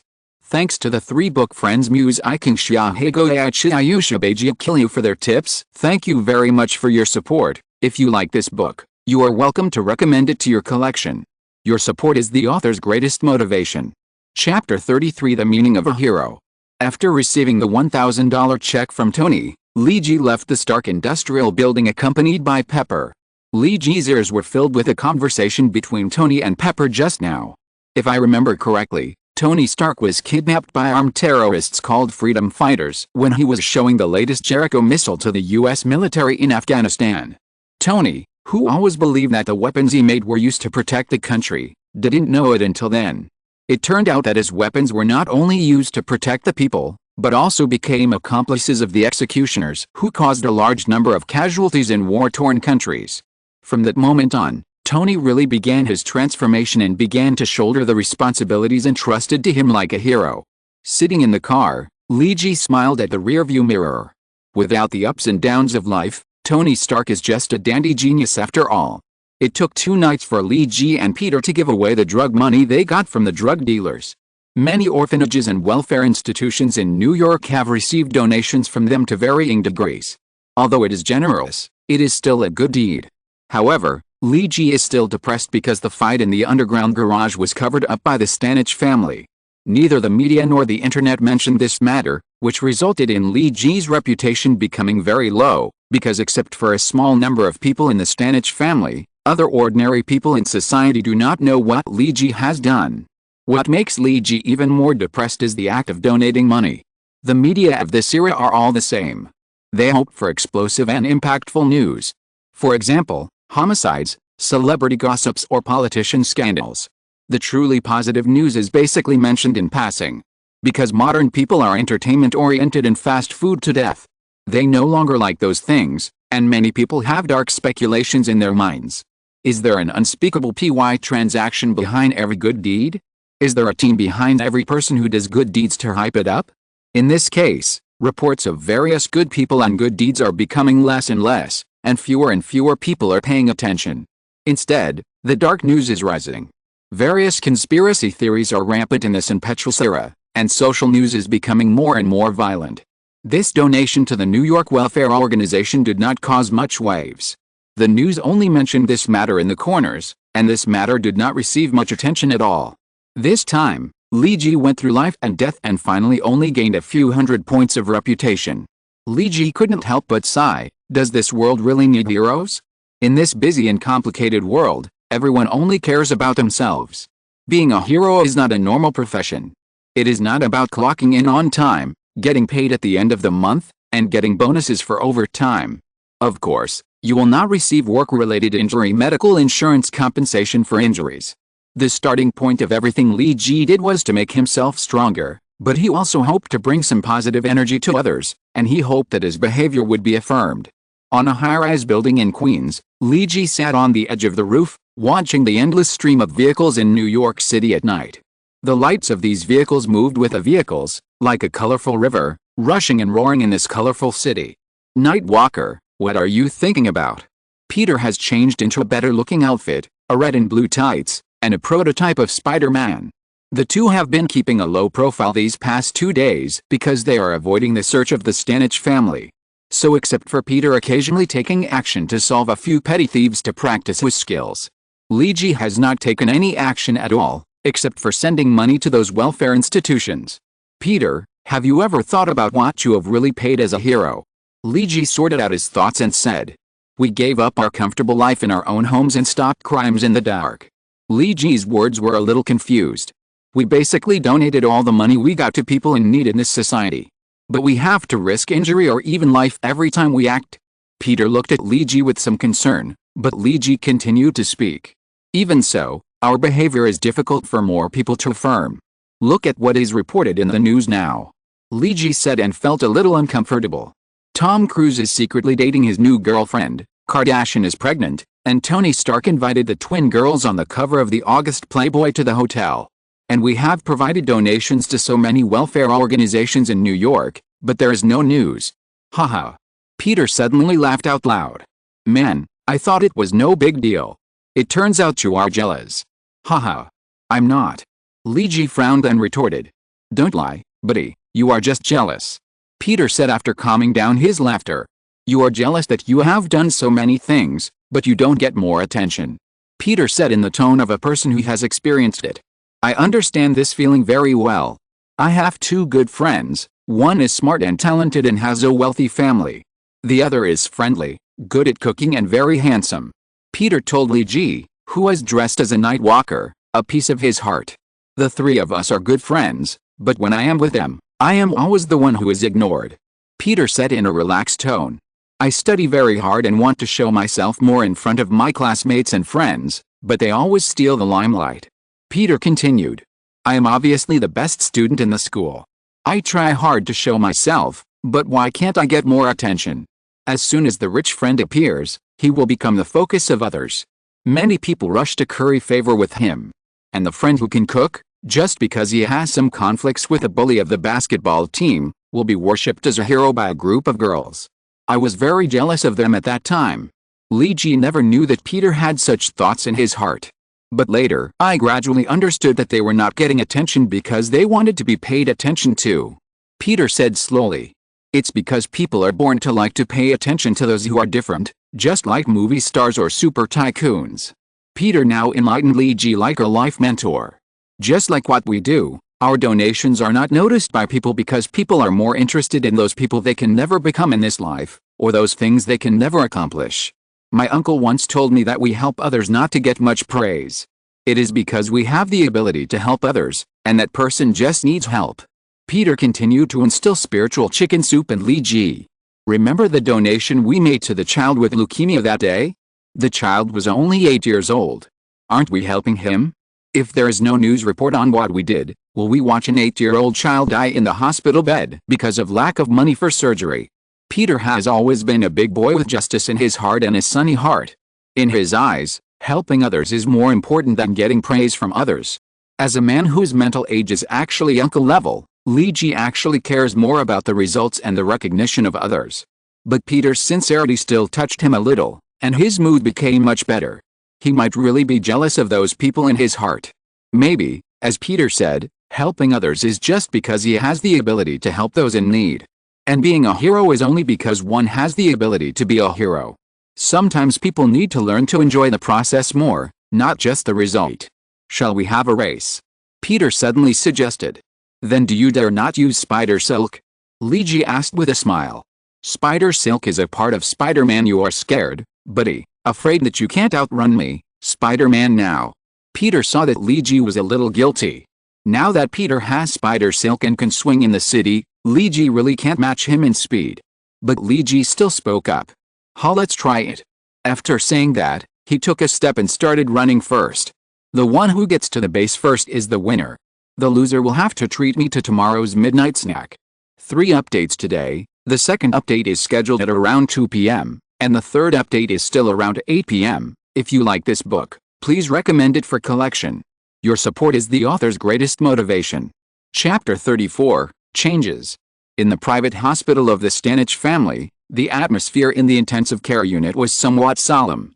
Lying on the bed was the chameleon Reed, whom Li Ji had thought he had killed. His condition was very strange now. Part of his skin seemed to be trying to simulate the surrounding conditions to change color. The other part of his skin showed its original gray-green color. Reed still relied on the hospital's life support system to save his life. Li Ji's 2 flying knives pierced his left ventricle, and now he could not supply blood on his own. He was completely dependent on machines to maintain his life. However, the situation in recent days showed that his condition had improved a little. Although chameleons do not have the super recovery ability of some other reptiles, but there are still some genes in the genes of chameleons that can heal themselves. Although the healing is very slow, the situation is developing in a good direction. The intelligence you gave us is a huge mistake. The bald black man looked at Reed on the bed from a distance outside the glass door of the intensive care unit, and then spoke to Hank. I know Reed's ability and the level of fighting him. He almost died this time. The person who could cause such harm to him could not be a simple mutant. The black man spoke with anger, which made Hank look a little nervous. Mr. Blue, I think we have just reached an agreement. We agreed to increase the reward by 85%. I think this represents the sincerity and apology of the Stanich family. Hank was still trying his best to maintain the dignity of the Stanich family. One thing for one thing, Reed's injury needs to be calculated separately. This is because your intelligence is wrong. The black man named Blue still bit his tongue. I think we can continue to talk about this matter after we get rid of the enemy, Mr. Blue. Hank said seriously on the surface. But in his mind, he had already started to curse. Does this dead black man think we don't know his nickname? Blood-sucking Blue. This is a guy who only recognizes money and not people. How could he care about his partner in an operation? He just wants to get more money. What a dirty and greedy black man. Hank must not let Blue know the curse in his heart, otherwise Blue will tear him to pieces. Okay, Blue, let's wait for Red to wake up. Find out what kind of attack he encountered. The chestnut-haired beauty who came with Blue to participate in this operation said to smooth things over. We must first find out the true strength of the enemy before we can formulate a plan of action. The chestnut-haired woman calmed Blue's anger. Okay, Smith, I'll listen to you first. We'll talk about it after we kill those 2 troublemakers. Blue gently hugged the beautiful chestnut-haired woman Smith and said softly. There are 3 people on the patrol position on the left. It takes 5 minutes to get from point A to point B. The guards standing on the high wall will smoke a cigarette around 10 o'clock in the evening, which will have a 3-second visual difference. Frank the Punisher was lurking in the dark, staring at a warehouse of the Stanich family with a high-powered telescope. Frank was originally a special warfare instructor in the Marine Corps, and had a happy family. A gentle and beautiful wife and a well-behaved daughter. But an unexpected accident changed Frank's life. During a family trip to Miami, his wife and daughter witnessed a drug deal on the beach. The 2 parties in the deal were the Stanich family and a group called Redwater Security Company that Frank had only recently learned about. Because they witnessed a drug dealer's deal, the Stanich family brutally killed Frank's wife and daughter and threw their bodies into the sea. Frank was always anxious about the loss of contact with his wife and daughter, until a fishing boat fishing near the coast found the bodies of the mother and daughter. Upon learning the news of the death of his wife and daughter, Frank, a tough guy who was fearless even in the face of gunfire, almost collapsed and cried. When Frank finally found out through his own connections that the murderer of his wife and daughter was the Stanich family, he was ready to use legal weapons to punish these inhuman gangsters. But the law cannot always express the justice and fairness it should. The relationship between the Stanich family and the government is constantly involved, and several members of Congress have accepted political donations from the Stanich family. This time, the legal action ended in complete failure. Frank, the real murderer, and the Stanich family behind him did not receive the punishment they deserved. Instead, the Stanich family used their family's influence on the military, making it impossible for Frank to get involved in the Marine Corps. And they sent assassins to kill Frank together. But they didn't know what kind of human beast they had provoked. The assassins sent were easily killed by Frank. When he realized that the law could not solve these scum in society, Frank decided to transform himself into Punisher in the dark. In the name of justice, these criminals in the dark were given the most severe sanctions. You are guilty, so you deserve to die. Now Frank, one of the murderers who killed his wife and daughter, has been sanctioned by him, but as the real mastermind, the Stanich family is still there. Frank is not a person who gives up halfway after doing something. Now that Frank has imposed sanctions, the next step is to impose sanctions on the Stanich family. This behemoth with extensive roots in North and South America is not easy to eradicate. But Frank is confident that as long as he continues to dismember the Stanich family's wings, this huge gang empire will eventually fall apart. As a former special warfare instructor of the Marine Corps, Frank likes to fight in a planned and strategic manner. Rather than fighting mindlessly, especially fighting when you don't know the opponent's situation. There should be a sniper deployed at the water tower at 12 o'clock, and this needs to be dealt with as a priority. While observing the Stanich family's warehouse, Frank recorded the information he observed in a notebook. This would make it easier for him to make better strategic plans after drawing the topographic map. A Hummer appeared in the field of view of Frank Custer's high-powered telescope. The vehicle drove to the front of the warehouse, the door opened and 5 fully armed gangsters got out of the car. They were followed by the second and third Hummers. Now the entire warehouse was suddenly filled with 15 fully armed fighters. In addition, the Hummers also brought new equipment, more heavy firepower and assault rifles. The Stanich family suddenly strengthened their defense, which caught Frank off guard. The previously formulated battle plan had to be started all over again. What happened? The Stanich family suddenly added such a large defensive force. Frank was a little confused. Ever since the last attack on the Stanich family's warehouse on the Hudson River, which caused the Stanich family to suffer heavy losses, the Stanich family had already strengthened its defense. Frank could only eradicate some small peripheral organizations that were attached to the Stanich family these days, but the Stanich family, who he really wanted to deal with, had been carefully observing and formulating battle plans. In the past few days, he has been observing the Frank family's warehouse here. Through observation, he found that this was a warehouse for storing important items in the family. The strictness of the defense is far greater than the previous warehouse for storing drugs. What exactly is it? Frank also wanted to figure it out, and since it is something the family has set their sights on, Frank must destroy it. And what exactly caused the Stanich family to add such a defensive force, Frank also wanted to find out. Suddenly, a figure in a gray hoodie entered Frank's mind. Could it be that the Nightwalker had done something that made the Stanich family so nervous? Frank shook his head in doubt. From the last contact, Nightwalker didn't seem to be that powerful. But the seed of doubt took root in Frank's mind. Maybe he should find this guy called Nightwalker and have a good chat with him sometime. If you're listening to this novel on a channel other than Fanfic World, it means they downloaded and uploaded it without effort. We cordially invite you to visit our channel, Mundo Fanfic Novelis. There you'll find the original version of this story, and you can explore many other novels of various genres.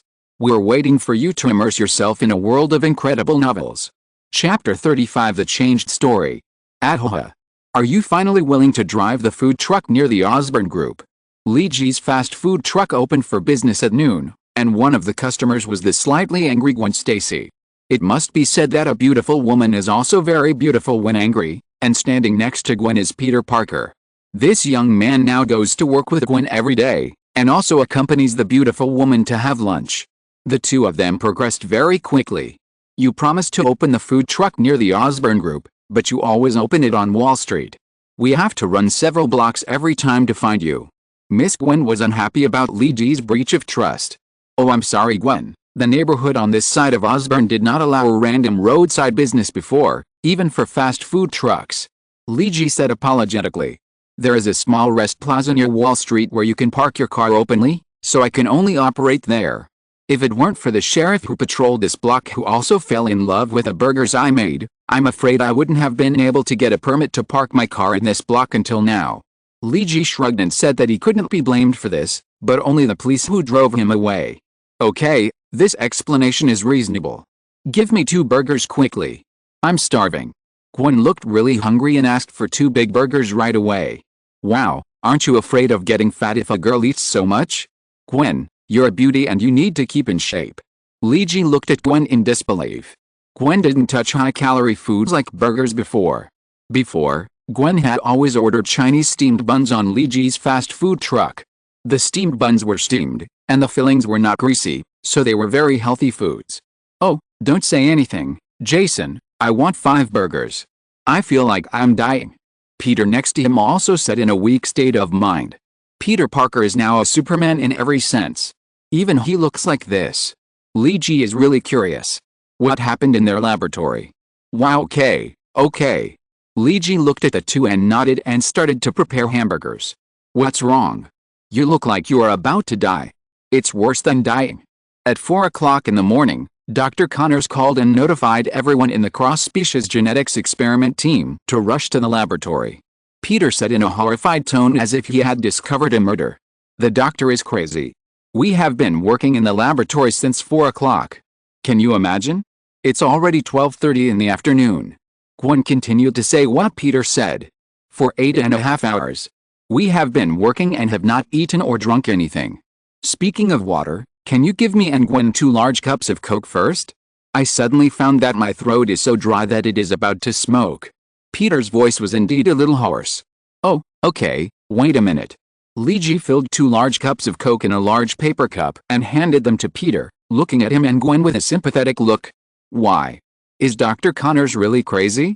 He called dozens of staff members of the experimental team to work in the middle of the night, and they worked for 8.5 hours straight." Li Ji asked in confusion. This is the first time I feel that it is so refreshing to be able to drink iced cola in big gulps."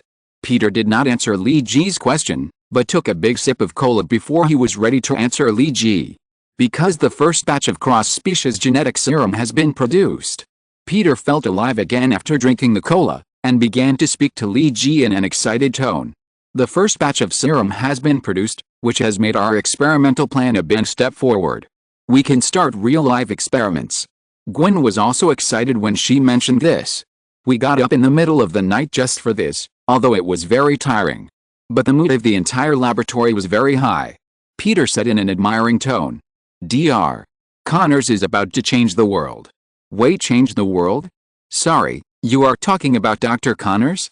If I remember correctly, he should have just transformed himself into a humanoid lizard, and a very unfriendly one. Even the 4 little turtles living in the sewers of New York were friendlier than him. We have injected the first batch of serum into the 2 experimental mice. Guess what the result is?" Peter looked at Li Ji with an expectant look and asked. As a good understanding friend, Li Ji asked very cooperatively. "How is it?"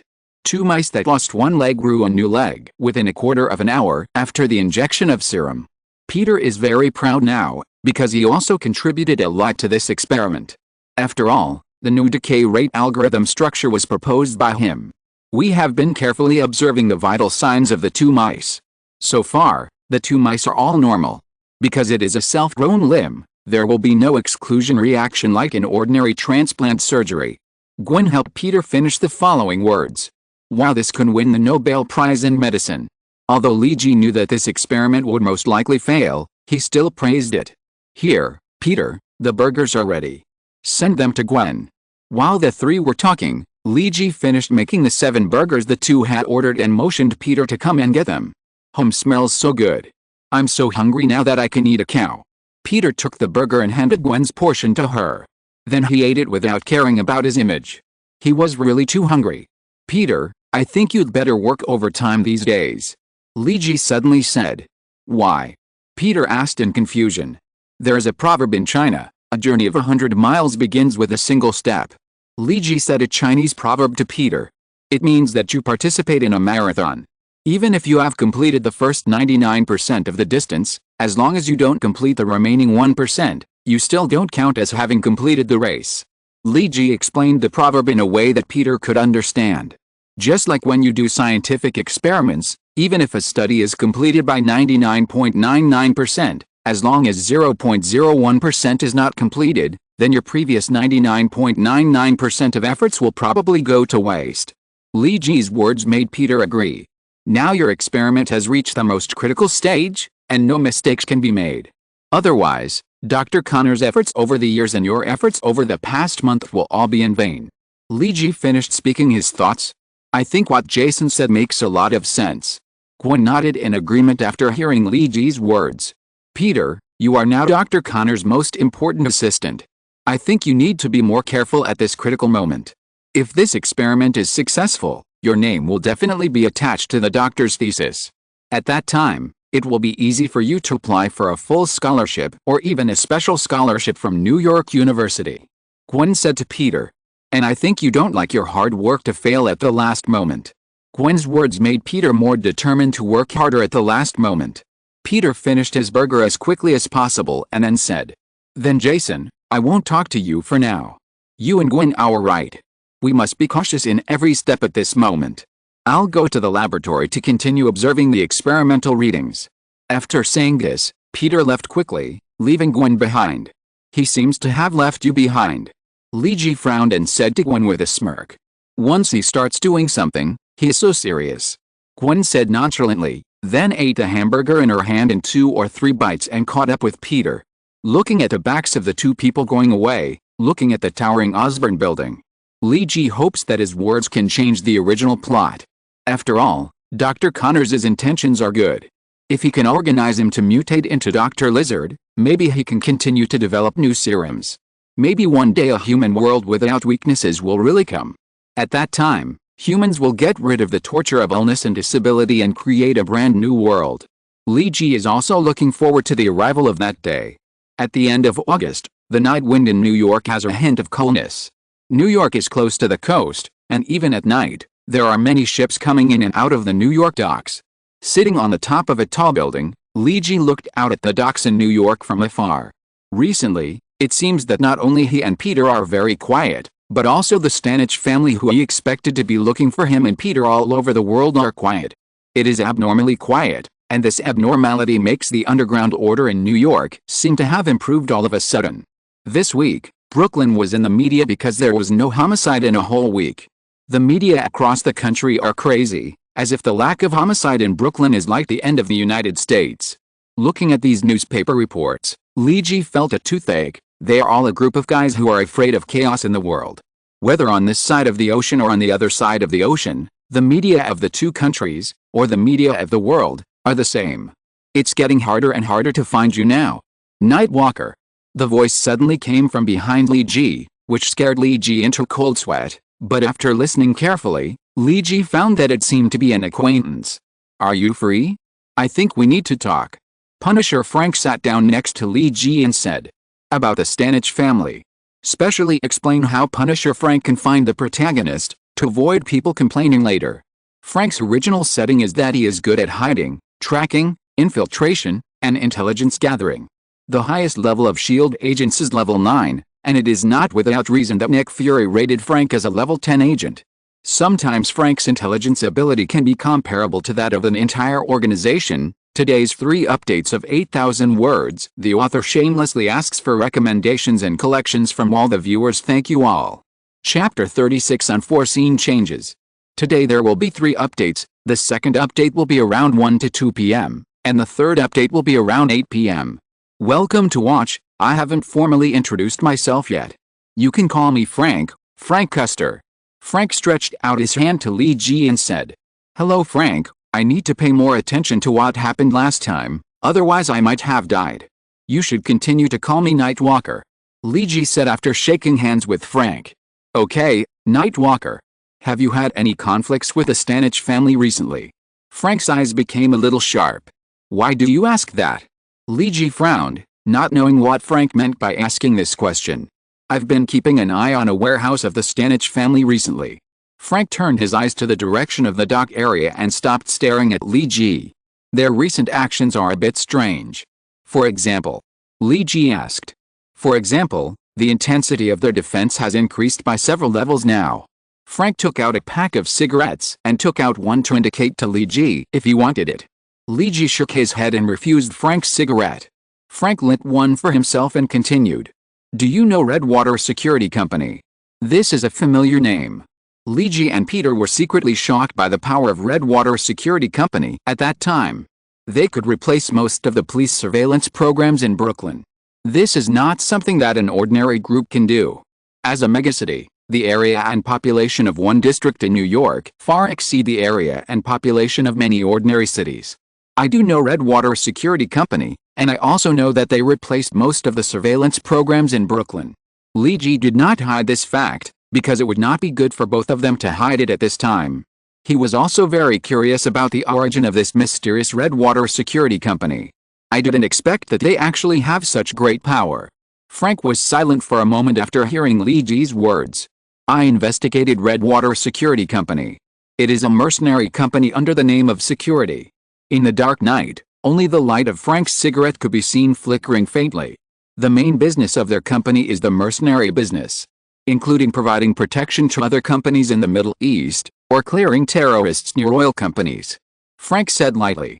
And they have taken over many government projects, including urban security work in Afghanistan and Iraq. The US government outsourced it to them. Frank finished the last puff of his cigarette and said, recently, I think that the Stanich family's defense force has added mercenaries from the Redwater Security Company. Their equipment and training are obviously better, and most of them have been on the battlefield. Lee Ji was a little silent when he heard Frank's words. This should be the change brought about by the last time he and Peter cleared a drug trading point in the underground garage. The Stanich family has become more cautious, and what role does the Redwater Security Company play in this matter? Things are getting more and more complicated, which makes Lee Ji start to have a headache. Frank, do you know that there are mutants in the Redwater Security Company? Or modified mutants? Lee Ji suddenly had a hunch. Was the invisible mutant he met in the underground garage last time from the Redwater Security Company? Mutants? This is not so easy to find out. Frank said uncertainly. I met a mutant before, when I was dealing with an underground trading point of the Stanich family. Lee Ji then told about his encounter in the underground garage last time. The mutant you mentioned is very likely from the Redwater Security Company. Frank also believed that the mutant was from the Redwater Security Company. He had been tracking the Stanich family for several months and found no signs of mutants in their family. Maybe there are other mutants coming together, maybe specifically to deal with this for me. Why do you want to provoke the Stanich family? I remember I told you last time that this family is not easy to mess with. Frank asked Lee Ji about his purpose. Lee Ji naturally couldn't say that he was doing it for the mission, so he spoke. Do you think I'm a good guy who suffered a loss and was almost killed by them, but pretended to be fine and let them go? Humph, tooth for tooth. Frank's zombie face seemed to have a smile. An eye for an eye. Lee Ji followed Frank's words and finished the sentence. This is my contact information. The code is to knock the microphone 3 times, 3 short and 1 long. Frank left a contact information for Lee Ji, and Lee Ji also gave his contact information to Frank. Keep in touch, I will notify you if there is any unusual movement in the Stanich family. Lee Ji watched Frank leave, and he didn't expect that he would wade into such deep muddy water. Now even if I want to withdraw, I am afraid it is impossible. The next afternoon in the Osborne Group. I heard that the test was successful. Tim, the CEO of the Osborne Group, was asking in Dr. Connor's office. Yes, now the 2 experimental mice are very healthy. Dr. Connor said with some pride. Then start the human test immediately. Tim was not interested in the test of mice. He needed the data of human tests. What? No. Dr. Connors couldn't believe Tim's decision at all. We just started the live test not long ago. We don't know whether it will harm the human body. We need more test data to verify, and where can we find volunteers for the test? Dr. Connors didn't want to do human tests so simply and hastily, because it could easily produce irreversible and terrible consequences. Volunteers? Just go to the Veterans Hospital. Doctor, you have to understand that we don't have time. Tim's words revealed a kind of coldness and cruelty. Norman Osborn's life is coming to an end. Tim, you have to know that no one can avoid death, except God. Dr. Connors was still trying to persuade Tim. Even Norman Osborn is no exception. He cannot save himself at the cost of other people's lives. Doctor, I think you need to rest for a while. I will temporarily relieve you of all your duties in the Osborne Group. When you understand, you can recover. At that time, I will give you enough human test data. Tim made his decision without any emotion. Tim took an injection of serum and left Dr. Connor's laboratory. Peter Parker, who was in the observation room of the laboratory, didn't know what had just happened. Peter devoted his attention to the observation of the test data. Rennie, help me prepare a car. I'm going to the Disabled Veterans Hospital. Tim walked to his office and casually told his assistant. Oh, Mr. Tim, this is it. Mr. Harry Osborn will hold a hearing meeting in 10 minutes. Tim's confidant Rennie said. Mr. Harry has instructed you to attend the meeting. Under Lee G's advice, Harry relied on the prestige of Norman Osborn to gradually settle various obstacles within the Osborn Group. He has obtained some rights within the group and the support of some shareholders. Harry is no longer tied down in the company like before. Now Harry has started to lead a separate project. There is a project about the US military's single-soldier flying vehicle. If the project is realized, potential buyers will not only be the United States, but also many of the United States allies. It can be said that it is a project with very broad prospects. And he is going to hold a new hearing today. He has to settle the differences and constraints within the shareholders to make the implementation of the project smoother. As Tim is Harry's strong support within the company, Harry must let him attend the hearing. After all, as the executive president, Tim's words still carry a lot of weight within the group. Okay, Rennie will give you a task. Tim handed Tim the suitcase containing the serum. Go to the Disabled Veterans Hospital and find Dr. Sean. He will know what he needs to do. Understood, sir. Rennie did not ask what was in the box, nor did he ask why he was looking for Dr. Sean. A good confidant should be like this. As long as the boss doesn't say anything, don't ask too much, just do all the boss's instructions. Dr. Connors sat in his office dejectedly, not knowing how long he had been sitting there, and in front of him was a test serum. How could human trials be conducted if the test serum had not yet been proven to be completely reliable? Even if human trials were to be conducted, they must be volunteers who had signed their intentions, not disabled veterans who were kept in the dark. Dr. Connors was in torment, as if he had made a difficult decision. Connors picked up the serum in front of him and prepared to use it on himself. Come on, science requires a little dedication. Dr. Connors roared at himself in his heart. Oh. No. Doctor, are you crazy? Just as Dr. Connors was about to inject the serum into his body, Peter suddenly appeared in Dr. Connors' office. Peter grabbed Dr. Connors' serum and said in a tone that something bad was going to happen. Doctor, there may be something wrong with our serum. What Lee G said to Peter changed Dr. Connors' fate, but his idea of helping Harry before also changed the fate of the Osborn Group. Originally, Peter should not have appeared at this time to stop Dr. Connors from injecting the serum, and Harry should have been caught up in the power struggle of the board of directors and had no time to summon Tim to hold a hearing on the new project. Now the story has slipped to a side that Lee G had never thought of. Recently, some book friends complained about internal power, and felt that it was very inconsistent to have internal power martial arts in the Marvel world. I also read a post in the book review area to explain it. Now I would like to explain it here. The internal power system is one of Marvel's own power systems. In the 1970s, Marvel created a superhero who used internal power and Chinese martial arts. His name is Iron Fist, and he is also a friend of Iron Man Tony Stark. Iron Fist's ability is to use internal power to infuse his hands, making his hands indestructible, like a piece of diamond. He obtained this kung fu after practicing internal power for 10 years in Kunlun Mountain, China. How about it? Do you have a sense of deja vu of Iron Sand Palm and powerful Diamond Fist? In short, Iron Fist practiced kung fu for many years in China and became a martial arts master before returning to the United States to become a superhero. In the Marvel world, there are indeed a group of heroes and villains who practice internal power and martial arts moves to fight. This is also the reason why I divide the three major hero categories into mutant type, technology type, and growth type. The character of Iron Fist was born very early, but it is not well known in China. There are no related works of Iron Fist in China. However, the story of Iron Fist has been made into an American TV series recently and will be broadcast soon. I believe that everyone will know more about it by then. So don't complain about the inner strength though. Oh. Chapter 37, Unpredictable Mutations. Doctor, I think you'd better go with me now. Peter dragged Dr. Connors to the observation room for live experiments without hesitation. The iron cage that originally held 2 white mice in the laboratory had been destroyed. The table was in a mess, and bloodstains could be vaguely seen. Gwen stood aside and seemed a little frightened and stable. Doctor, I think you'd better take a look at this first. Peter took Dr. Connors, who was a little confused, to the side. The body of a white mouse was lying there quietly. And next to it was a rat-like lizard. This rat-shaped lizard was 5 times larger than an ordinary white mouse. The thick leg muscles, sharp claws and blood-red eyes were warning others that it was not easy to mess with. "Oh my God. What is this?" Dr. Connors said in surprise. This rat-shaped lizard was imprisoned in a stronger iron cage, which was generally used to imprison larger animals, such as wolfhounds. "This is a white mouse we tested before." Peter's tone seemed a little depressed. Just now he suddenly mutated and became like this. The power became bigger and stronger. And more bloody. It bit its companion to death. Peter's words struck Dr. Connors like a thunderbolt.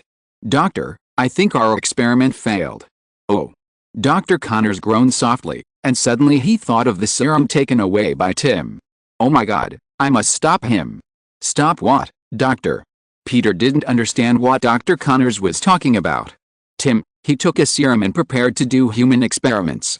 Dr. Connors strode towards his office and explained to Peter at the same time. "What? How dare he? Our live animal experiments have not been successful yet." Peter felt an unprecedented anger.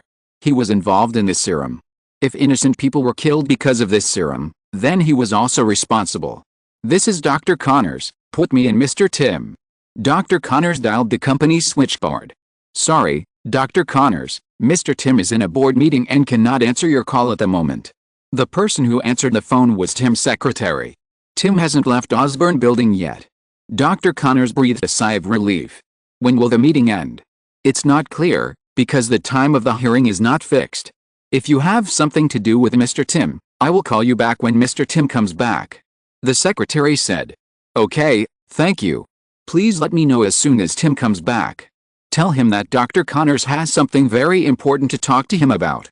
Dr. Connors hung up the phone after speaking. "How is the doctor?" Peter asked beside him. "Tim hasn't had time to leave the company yet. Thank God, he finally made it in time."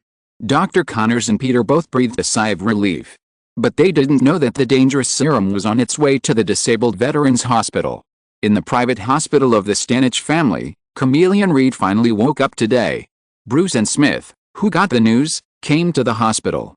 The two came to the hospital not just to visit Reed. For these mercenaries who only recognize money, partners are important, but they are not inseparable. If you die, you can put a flower on your tombstone. That's your best friend. That kid called Nightwalker has the ability to fight in the smoke. The first thing Reed said when he saw Blue and the others was to reveal Lee G's ability. He is very cunning, and they are not 2 people but 3 people. Reed's voice was still a little weak after he woke up. "There's a strange guy wearing a red tights. He can find me when I am hiding. He can also spray something like spider silk to entangle people. The speed is also very fast," Reed said with effort.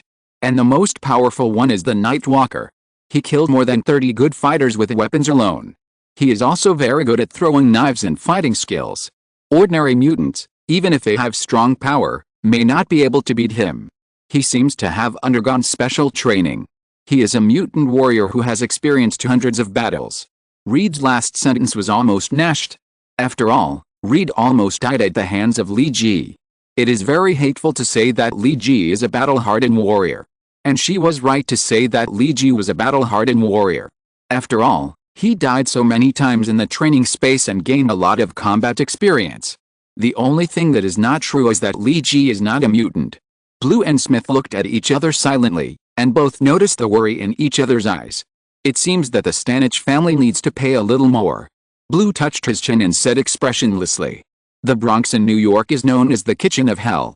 This is the area with the highest crime rate in the United States, and there is no other. This is where African Americans and Latin Americans live, and it is also the area with the highest unemployment rate in New York. There are large tracts of undeveloped wasteland here, which is incredible in New York, where every inch of land is valuable. Because there are frequent arson and even bombings here. Criminals in Brooklyn are simply little brothers here. Even the most despicable gangs are too lazy to develop in this area, because there is no money to be made here, and the gang's drugs and even weapons may even be robbed by the residents here. This place is so terrible. The Disabled Veterans Hospital in the New York area is located in this area. This hospital is sponsored free of charge by the Osborne Group, which has a large number of cooperative relationships with the military. At the same time, all expenses of the hospital are also paid by the Osborne Group. In this way, The Osborn Group has earned itself a good reputation for being philanthropic, patriotic and military supporting. However, the hospital is full of unspeakable transactions, which is little known. Chameleon Reed was once a patient here, and there are many of his former comrades here. They once fought for this country, but they have nowhere to go after losing their usefulness. They can only watch themselves dying here, or become a wooden man who no longer uses his mind. Many people were pushed into the special treatment room on the 3rd floor underground of the hospital, and many people never came back. People here no longer think about what is there. They are a group of people abandoned by society and the country, like a pile of dirty garbage, and their appearance will only stain this land. No matter how brave and fearless they were before, they brought freedom and peace to this country. This is the profit-seeking nature of capitalism, and it is also the ugly face of politicians and those big capitalists. Dr. Sean, this is what Mr. Tim asked me to give you. Tim's assistant Rennie came to the special treatment room on the 3rd floor underground of the hospital and handed the suitcase to Dr. Sean. This was not the first time that Rennie had done this, and he knew very well how to do it. Dr. Sean must have known what Mr. Tim needed to do. All Rennie had to do was hand the things over to him, and he did not need to know what Dr. Sean was going to do. After handing the things over to Dr. Sean, Rennie nodded to the doctor and left the hospital. The rest of the matter only required the doctor to communicate with his boss. A good assistant should keep his mouth shut about his boss's affairs. The best way to keep one's mouth shut is to know as little as possible, and even if you know, you should pretend not to know. Dr. Sean was a white man in his 40s, cruel and cold-blooded. Treating illnesses and saving lives was just a job for him, and work required compensation. If there was no sufficient compensation, I'm sorry, Dr. Sean would not work. This kind of cruel doctor was not welcomed in regular hospitals. But in this hospital for disabled veterans funded by the Osborn Group, he was very much needed. Because this doctor did not care about medical ethics, nor did he care about the oath he had taken when he was studying medicine. He just needed money. Zod, this is the best chance of your life. Dr. Sean took the serum to the operating room in the special treatment room. On the operating table lay a disabled soldier, whose disability was touching. Both legs and left arm were blown off during the mission. The only remaining right arm also showed signs of muscle atrophy. It was a miracle that this soldier named Zod was still alive. Doctor, can I really recover my body? The veteran named Zod still had an unyielding desire to survive in his eyes. Of course, this is the latest technology of the Osborn Group, which can repair all human injuries. Dr. Sean tried to make his tone softer, as if this would make his words more credible. But he didn't know that such a tone made his voice seem more hypocritical and cunning. Get ready, Zod, you will usher in your new life. It only takes a moment, and your life will no longer be the same. Dr. Sean slowly injected the serum into Zod's blood. The light blue serum began to work in Zod's eager eyes. If you like this book, please recommend it for collection. Your support is the author's greatest motivation. Chapter 38 Lizard Warrior. Lieutenant Zod is an excellent Army grassroots commander. He graduated from the famous West Point Military Academy. He participated in many campaigns against terrorist organizations. He once had great military achievements and was a rising star in the military. But that is all in the past. Since he was attacked by a roadside bomb in Baghdad and lost his legs and an arm, he is no longer the sought-after Lieutenant Zod. The Army awarded him a Medal of Bravery.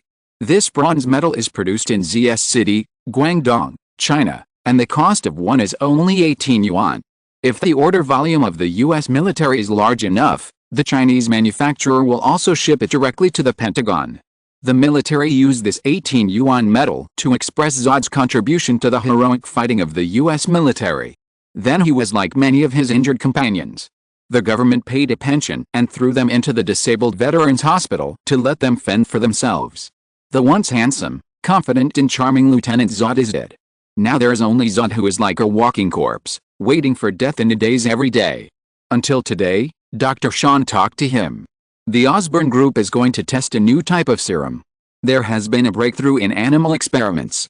The probability of success in human trials is very high by allowing mice with broken legs to regenerate their limbs. Dr. Sean encouraged Zod to participate in this experiment. As long as the experiment is successful, he will be reborn, and the once high-spirited Zod will come back. Zod's originally dead heart came back to life again. Dr. Sean injected all the serum into Zod's body. Wait a minute, you will return to your original appearance? handsome and elegant. Dr. Sean smiled faintly. I just hope to be able to stand up and walk again. Zod replied. The serum entered Zod's body, and the lizard's genes were more aggressive than human genes. The gene chains in Zod's body were constantly interrupted and reorganized. The old gene chains were eliminated, and new gene chains were being generated. I'm sorry to do this, but this is a safety procedure, Dr. Sean said to Zod, and at the same time signaled the assistants on both sides to come forward, tie Zod with a safety strap, and firmly fix him on the bed. Because they didn't know what kind of danger this experiment would cause, this was almost a necessary safety item. Zod, take a good rest. When you get up after a good sleep, you will find that you are cured. Dr. Sean's words were unbelievably hollow, and that hypocritical expression was as ridiculous as a parent who coaxed his child that there was a ghost in the closet. Zod was tied to the bed and did not answer. He now had a greater desire for the success of the experiment than anyone else. Dr. Sean left the operating room and closed the door of the operating room. He stood in the monitoring room and observed Zod's changes through the camera. The mutation of the lizard gene came faster than expected. Zod's body began to change in just 20 minutes. His broken limbs began to grow. Like a silkworm weaving a cocoon, calluses began to grow layer by layer on the broken limbs. This is actually a state of rapid skin regeneration and rapid aging. Give Zod a larger amount of artificial nutrition to speed up the repair of his limbs. Dr. Sean was somewhat surprised by the serum tested by the Osborne group this time.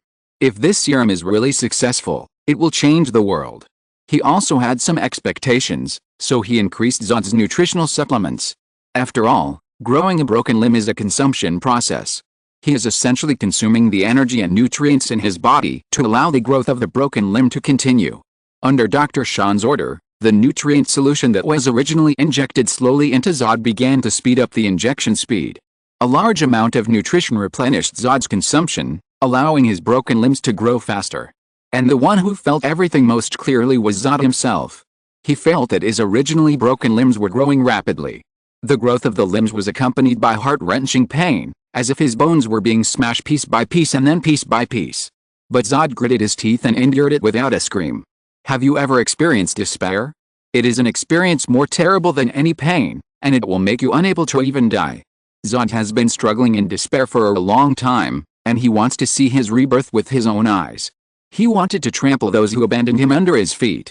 I don't know how long it took, but it felt like a century of suffering for Zod. He no longer felt the pain of growing new limbs, but began to feel new sensations. This feeling is so familiar, right? These are my lost hands and legs. Zod was still tied to the bed, but he still tried to move his new palms and ankles. How long has it been since I felt this way? How wonderful this feeling is. No healthy person can understand the pain of this disability. As Zod moved, the calluses that were originally wrapped around his new limbs began to fall off layer by layer. A new arm, 2 new thighs. The skin of the new limbs is as smooth as that of a baby. It's incredible. Dr. Sean exclaimed in the monitoring room. It's simply a miracle of mankind. Just as Dr. Sean was admiring the new technology of the Osborne group, Zod changed. A pain from deep in the bone marrow shattered Zod, who was just happy about getting new limbs. The violent lizard gene quickly replicated and spread in his body at an irreversible speed. Zod's gene chain was destroyed. The human genes were getting fewer and fewer, while the lizard genes were getting more and more. The genetic changes began to show on the surface of Zod's body, starting with the new limbs.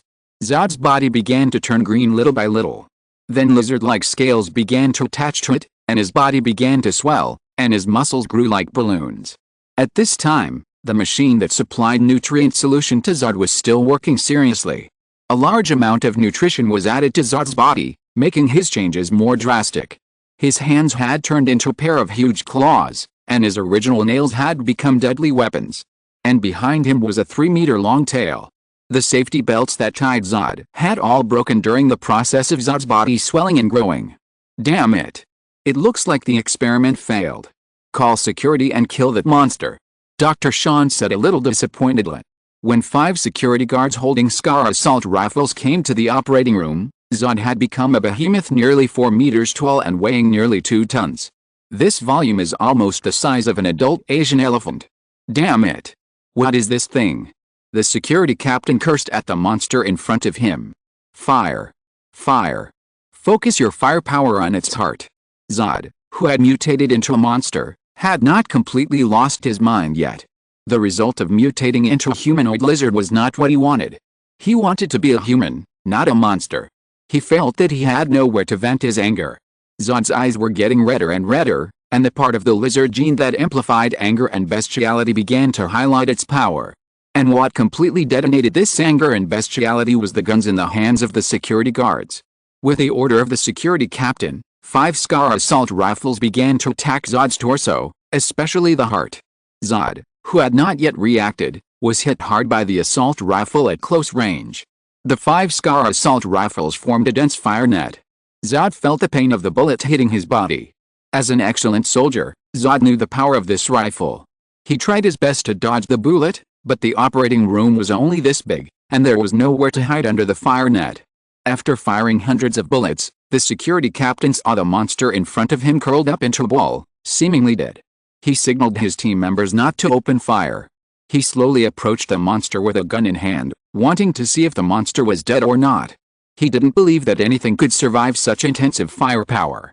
The moment he approached the monster, which was thought to be dead, suddenly rioted. A sharp claw pierced the captain's chest without the captain being prepared. Zod grabbed the captain's body with a huge claw and looked at the other 4 security guards, who shot at him with red eyes. The wounds that were originally injured by the bullets were healing rapidly. Zod has been completely controlled by the animal nature of the lizard gene, and he let out a thunderous roar. You all have to die. 2 updates will be restored tomorrow. If you like this book, please recommend it for collection. Your support is the author's greatest motivation. Chapter 39 Spider-Man's Responsibility. Doctor, has Mr. Tim not come back yet? Peter accompanied Dr. Connors to wait for the news that Tim had returned from the hearing. It was already night in New York, and Peter had just sent Gwen home. Not yet, the company's hearing is studying new projects, and there won't be results so soon. Dr. Connors said, sitting in a chair. I didn't expect that this experiment would fail again. Dr. Connors was a little discouraged. Doctor, we are infinitely close to success. As long as we spend a little time, we will definitely find the problem and overcome it. Peter encouraged Dr. Connors. But Peter, who had spider sense, felt very uneasy in his heart, which made him feel flustered. In the special treatment room on the 3rd floor underground of the Disabled Veterans Hospital, Zod had transformed into a humanoid lizard 4 meters tall and weighing more than 2 tons. Now he was completely controlled by the beast, and the 4 security guards in front of him were hunted in his eyes. This was an instinct close to that of animals. If possible, he would kill other animals that were a threat to him. The captain's death stunned the team members, but these security guards had received professional training and quickly reacted. Under the leadership of the deputy captain, they fired at Zod again. 4 Scar assault rifles formed a fire net again, trying to kill Zod. But now Zod already knew that although the bullets hitting him were indeed painful, they could not kill him. Moreover, with his height and size, he could not avoid these attacks at all, so he simply gave up dodging and rushed directly towards the security guards in the hail of bullets. Damn! What the hell is this? The deputy captain's assault rifle had emptied the bullets in the magazine, but it was unable to effectively block Zod. Zod quickly rushed in front of the deputy captain, and a sharp claw slashed directly at the deputy captain's body. Zilla like the sound of a sharp blade cutting through paper, the deputy captain's body was directly split in half from the chest. The organs in the chest cavity were like pig offal being poured out of a barrel at a butcher's stall. The lungs, heart, liver, spleen and other internal organs, mixed with bright red blood, gushed out of the body cavity. Zod did not give the other 3 people time to react, and continued to kill them. Just like the instinct of an animal, Zod used his tail as a weapon. The 3-meter-long huge tail was swung like a huge iron whip. The solid concrete wall would be wiped off the surface concrete by it, revealing the steel bars and beams inside. Zod's tail swept towards the other 2 team members, without any chance to struggle or resist. The 2 men, who were considered tall and strong among ordinary people, were beaten and flew away like rag dolls. The 2 flew in the air for more than 10 meters before falling heavily to the ground. The chests of the 2 men were completely sunken, because the sternum had been completely shattered, and the 2 men were dead when the bones penetrated the heart. The remaining team member had no will to resist, and now he only wanted to run for his life. But how could Zod, who had already transformed into a beast, let him escape as he wished? The team member's futile struggle probably only allowed him to live for 0.5 seconds longer, and then he was killed by the sharp claws stabbing from behind. The noise in the operating room alarmed the others outside. The monitoring room had already sounded the alarm, requiring all security personnel in the hospital to be equipped with the strongest weapons and rush to the special treatment room. They wanted to kill the monster here. What the hell is this thing? Dr. Sean's back was already wet with cold sweat. Just now through the camera screen, he could easily see how Zod killed those security guards. It was effortless, just like killing those weak chickens who had no resistance. This terrible fighting power chilled him. He left the monitoring room and was ready to escape. Yes, escape. He just wanted to leave here quickly and stay away from this damn monster. He didn't know if Zod would kill him, because it was he who made Zod look like this. Oh, hurry up, hurry up, hurry up. Dr. Sean pressed the elevator button in a hurry. The elevator that usually arrives quickly seems to be nowhere to be found today. Sean gave up the idea of taking the elevator back to the ground. He ran quickly to the fire escape, and he was going to use the stairs to leave. The gunshots behind him went from intense to sporadic, and finally disappeared.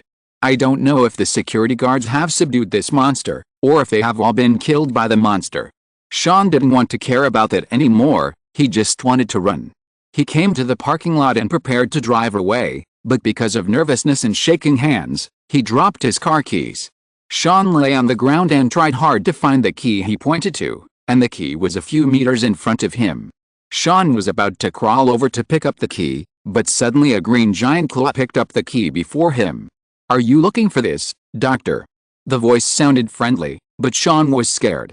Trembling, he raised his head and saw Zod, who had turned into a humanoid lizard. From the angle of lying on the ground, the 4-meter-tall Zod was almost like a mountain, pressing people to breathe. No, don't kill me. Dr. Sean was so scared that he collapsed on the ground, barely supporting himself and retreating. Zod, you know I'm just following orders from the Osborn group. Sean tried in vain to distance himself from Zod. You didn't become like this because I wanted you to. I just wanted to cure you. Cure me. Zod snorted disdainfully, then roared angrily. You want to turn me into this?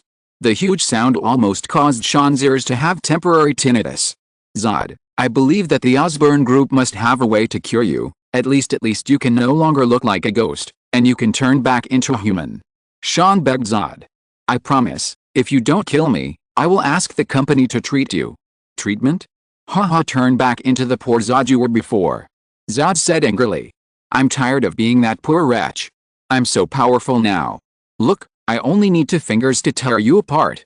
What a wonderful power. Zod said as he inserted his 2 claws into Sean's shoulder blades. It took no effort for the sharp claws to penetrate the bone, almost like inserting into a soft sponge cake. So I have to thank you very much, Dr. Sean.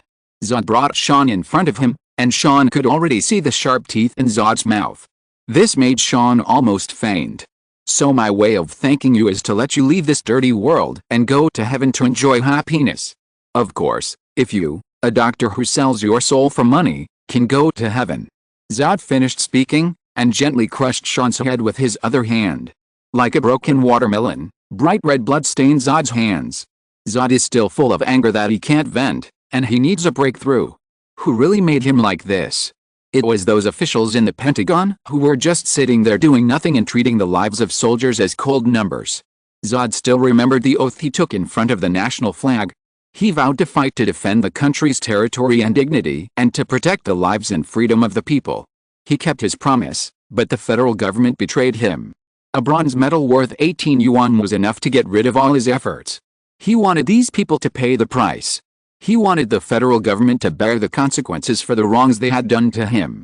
Time passed by second, and Tim's hearing was not over yet.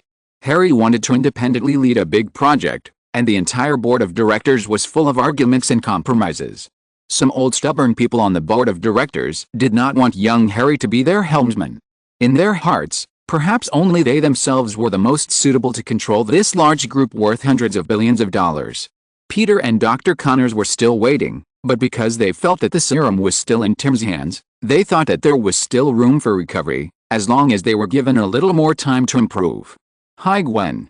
Peter's cell phone rang, and when he answered the call, he found that it was Gwen. Peter, no time to explain. Turn on the TV and switch to Fox New York News. Gwen said anxiously on the phone, with no intention of greeting Peter. What? Okay. Peter felt more and more uneasy when he heard Gwen's words, and turned on the TV screen to Fox New York News. According to a report, there was a big riot in the Bronx. An unknown creature attacked the Bronx district office. The TV station was playing a video, and the picture was shaking all the time. It seemed that the photographer was shooting it in motion. This unknown creature has a human-like form, but its body is more like a lizard. And its height and weight are almost close to that of an adult Asian elephant. The police are rushing here now. It is not known how many casualties this accident will cause. Oh my God. What have I done? Dr. Connors immediately thought of his experimental serum when he saw the picture on TV. Did the little white mouse in his living experiment area become like this? Peter, hello Peter, can you hear me? Peter no longer cared about Gwen's voice coming from the phone. He now had only one thought: he had to stop this monster. Because he had contributed to the production of this serum. He must stop the destruction of this lizard man. This is his duty and his responsibility. Leji, who was studying combat skills and counter-reconnaissance in the base, also saw the news on the internet. The lizard man in the news seemed to be taller, stronger, and more destructive than the lizard man transformed by Dr. Connors in his memory. Leji thought he could save Dr. Connors, just like saving Ben Parker. But he didn't expect the whole thing to develop in a direction he could not predict.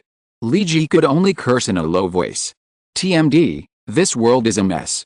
If you like this book, please recommend it for collection. Your support is the author's greatest motivation. Chapter 40: Spider-Man vs. Lizard Man. The Bronx is a place with a serious shortage of police force. Most of the people gathered in this area are people living at the bottom of New York. The government also has a nonchalant attitude towards this place and has not invested too much money in this area. So after the lizard warriors attacked the office building of the district government, the number of police officers who rushed to the scene was very limited. There were less than a dozen police cars in the district, and more than 30 police officers rushed to the scene to stop Zod. Most of the police who came were equipped with only Colt M1911 standard pistols. The maximum kinetic damage of this pistol is only 850 joules, and there are few 12-gauge shotguns. This kind of gun seems to be very powerful in film and television works, and it seems very cool to hit people. But in fact, the greater role of shotguns is to block the enemy's advance with a large-scale attack within an area, so the real role of shotguns is breaking ability rather than lethality. In fact, the damage caused by each shot of a standard 00 buckshot shotgun is less than 300 joules. Shotguns look very cool to shoot, but it is actually difficult to kill people if they are not close-range attacks on vital points. There was a case where a prisoner was hit by 3 shotgun blasts and 27 pellets all over his body, but he still fought with the police with a pistol. Previously, at the Disabled Veterans Hospital, Zod fought to the death with the security guards holding the Scar assault rifle. The damage of the Scar assault rifle was as high as 2,500 joules, but Zod was still not hurt much. The parts hit by the rifle healed quickly, and then he easily killed all the security guards. How could these policemen with such simple equipment stop Zod now? The police who rushed to the scene formed a simple defense line with police cars, and then fired at Zod, who was destroying the place. To be honest, this level of firepower was too weak. The range of pistols was very limited, and many pistols had almost no lethality beyond 50 meters. Not to mention the shotguns with a shorter range. The bullets sprayed by these guns were just a tickle to Zod.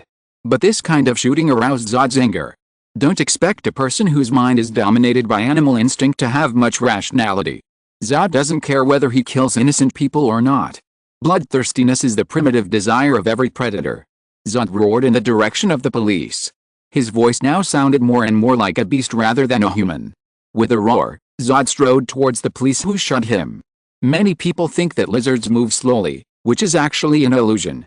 In fact, many lizards are sprint champions among land species of the same size. Can you imagine a big guy who is 4 meters tall and weighs 2 tons, like an elephant, running towards you at the speed of a cheetah pouncing on its prey? It's like standing on the railroad tracks facing an oncoming train. The huge Zod, every step he took was earth-shaking. As he got closer and closer, even the police cars parked on the ground could clearly feel the shaking of the ground. The police tried hard to fire to stop him from moving forward.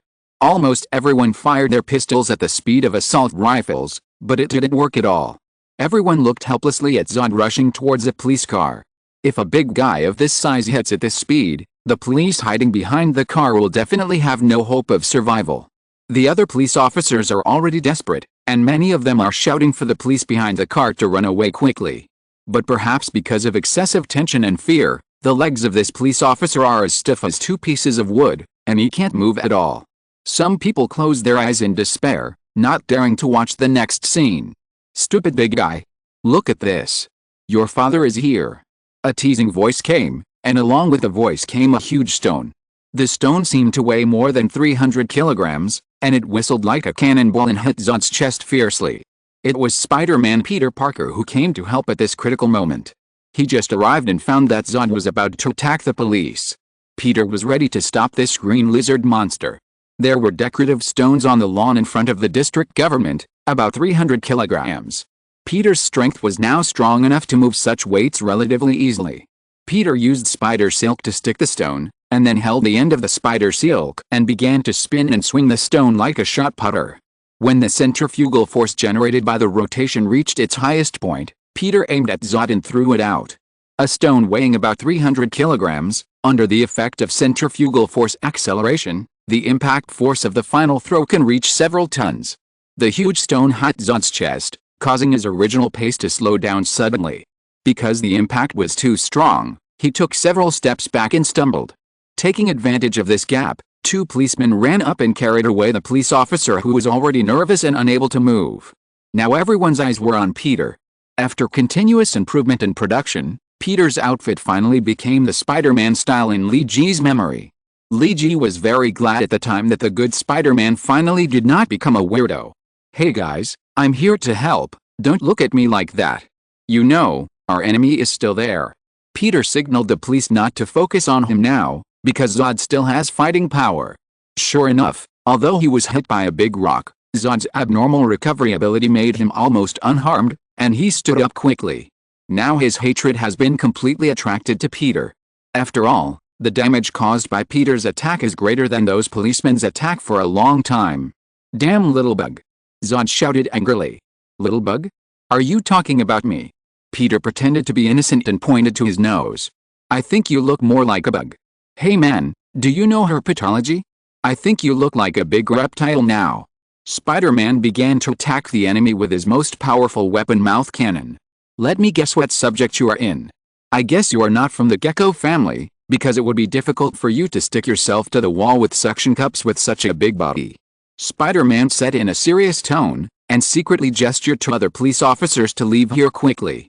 "Seeing how violent you are, I think you should be from the iguanid family. They are always so aggressive." Peter successfully made Zod, who is already angry, even more violent. "I will tear your mouth apart." Zod still hoped that he could become a normal human being, and Peter's words pierced the pain in his heart. The steel whip-like tail attacked Peter with a huge sound of breaking wind, but Spider-Man has become stronger than in the original book after training with Nightcrawler played by Lee Ji during this period of time. In the original book, Peter Parker had just gained the ability of Spider not long ago, and his combat experience was only against street thugs. He had not experienced serious actual combat, nor had he systematically learned combat techniques. Fortunately, his opponent at that time was only Dr. Connors, although Dr. Connors became a lizard man. But as a scholar, he had almost never fought in his life. Dr. Connors was also a rookie in fighting. The fighting level of the two was the same, and they fought with animal instincts. The fighting scene was so ugly. Now after a lot of fights with Nightcrawler, Peter's fighting skills have also improved significantly, and he is no longer a simple rookie. Peter easily dodged Zod's attack, and also used the spider silk launcher to shoot at Zod's face. A large ball of spider silk flew towards Zod's head in a web-like shape, wrapping Zod's head and temporarily losing his sight. If it were an ordinary person, it would be difficult to break free from the spider silk shot by Spider-Man, but Zod's transformed lizard warrior was extremely powerful and easily pulled off the spider silk. Originally, Peter was thinking of giving Zod a hard time at this time, but Zod's speed of breaking free from the spider silk exceeded Peter's expectations. Peter had to give up the attack he was preparing and changed to defense. Because Zod's left arm attacked with a fierce attack. Zod's left forearm hit Peter hard, but Peter took a cross-defense posture. This defense method was taught to him by Lee Ji, and it is a common move in basic fighting techniques. In the boxing ring, cross defense is also called cross defense, which means crossing the hands in front of the chest to form a cross defense. This can well resist the opponent's attack on the chest. Peter's cross defense helped him offset most of the damage, although it seemed that he was hit by Zod and flew far away. But when he flew out, he just happened to dissolve all the kinetic damage, so although Peter was hit, he didn't suffer much damage except that his arm was a little sore from the shock. Peter knew that he might be in big trouble this time. According to the report sent back by a reporter on the scene, the monster found in the Bronx has repelled the local police. The police in the area are currently seeking support from the New York police and other areas.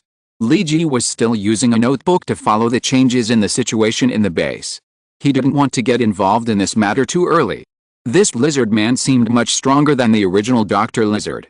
He might not be able to defeat this guy alone. At present, a man wearing a red and blue tights and a mask appeared on the scene to stop the monster's actions.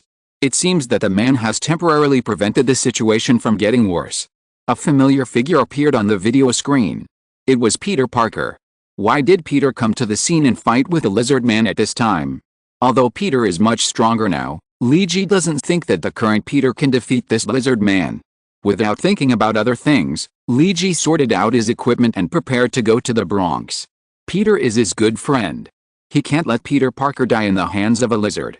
Created a Penguin Group 539,763,655.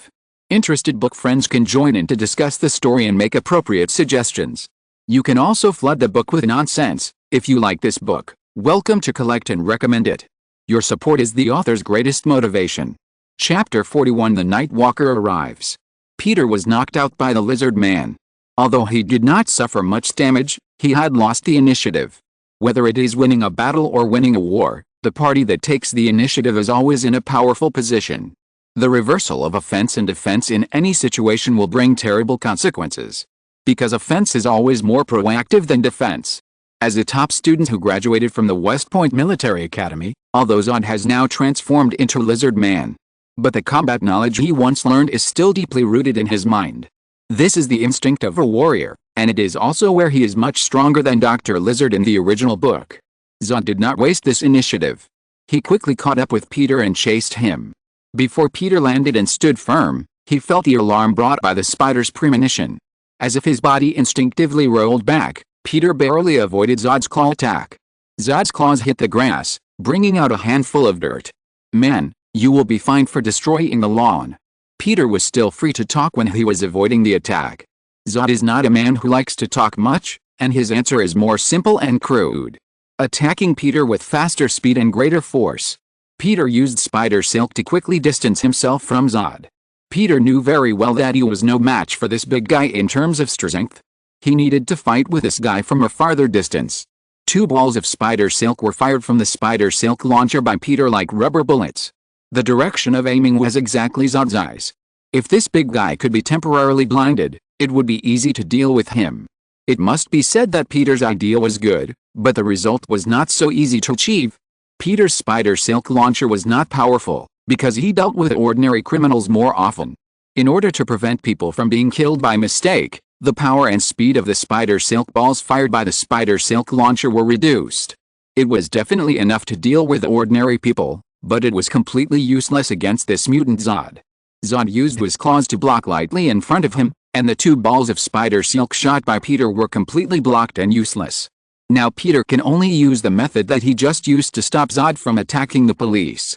He uses spider silk to stick a stone again, and is ready to use the centrifugal force of the rotation to accelerate the kinetic energy of the stone to attack Zod. However, Zod has already suffered a loss once, so how can he do it again? Ignoring Peter swinging the stone like a windmill, Zod attacked Peter again. 2 people are fighting face to face. You want to avoid the opponent's attack. Do you think the best way to dodge is to retreat? No. Any experienced fighter will choose to move forward. Crash yourself into the opponent's arms. Because the attack in the fight, whether it is punching or kicking, is essentially the use of the lever principle and the whip effect to cause damage. Any lever principle and whip effect itself has a fulcrum and a core point. When you enter the range of this fulcrum, the opponent's attack on you will be invalidated. Zod is the top 10 unarmed fighters at West Point Military Academy. Seeing the gap between Peter swinging the stone, Zod sprinted into the inner circle of the stone attack. The stone couldn't hit him here. Zod stretched out his sharp claws and gently scratched Peter's spider silk, and the originally tough spider silk broke with a sound. The battle of just a few seconds was just a flash of lightning, but because of Zod's continuous attack, Peter was forced into a passive state again. Zod would not be polite to Peter. The 3-meter-long tail behind him was not a decoration, but a weapon that could kill people. The long tail swept towards Peter's waist with great force. Peter tried his best to avoid the attack of the tail, but it was difficult for him to completely avoid it without the initiative. Peter could only try his best to raise his legs and use his arms to block, to prevent being hit directly by the tail on the waist, which could easily hurt the kidneys. But being hit still felt bad. Peter felt that his left arm was about to break, and his ribs were also painful, which might be a fracture. The power of this lizard man was even greater than Peter imagined. This time, Peter stood very steadily because he had taken an attacking posture before. So after being hit, the force was completely transmitted to his body. This time, he was really hit hard. Peter was knocked to the ground heavily, and the injury made it difficult for him to recover. As an excellent fighter, Zod knew the importance of taking advantage of your weakness. 5 sharp claws like blades stabbed into Peter's body fiercely. Bang! A loud gunshot came from Zod's right side. 9 bullets followed. As mentioned before, the lethality of a shotgun is not necessarily great, but it has very good stopping power. The person who fired the gun was a police officer, and he was very close to Zod now. Only 10 meters, this distance is the most lethal distance of a shotgun. And behind him, there are several other police officers forming a team to support him. It seems that everyone is using him as the main attacker. Use the attack method of breaking through with a sharp knife. The 12-gauge revolver shotgun has a magazine that can be loaded with 12 shotgun shells. The police officer fired a shot at Zod every time he took a step forward. Although the lethality was very limited to Zod, the huge impact force forced him to retreat and avoid the shotgun attack within the best range.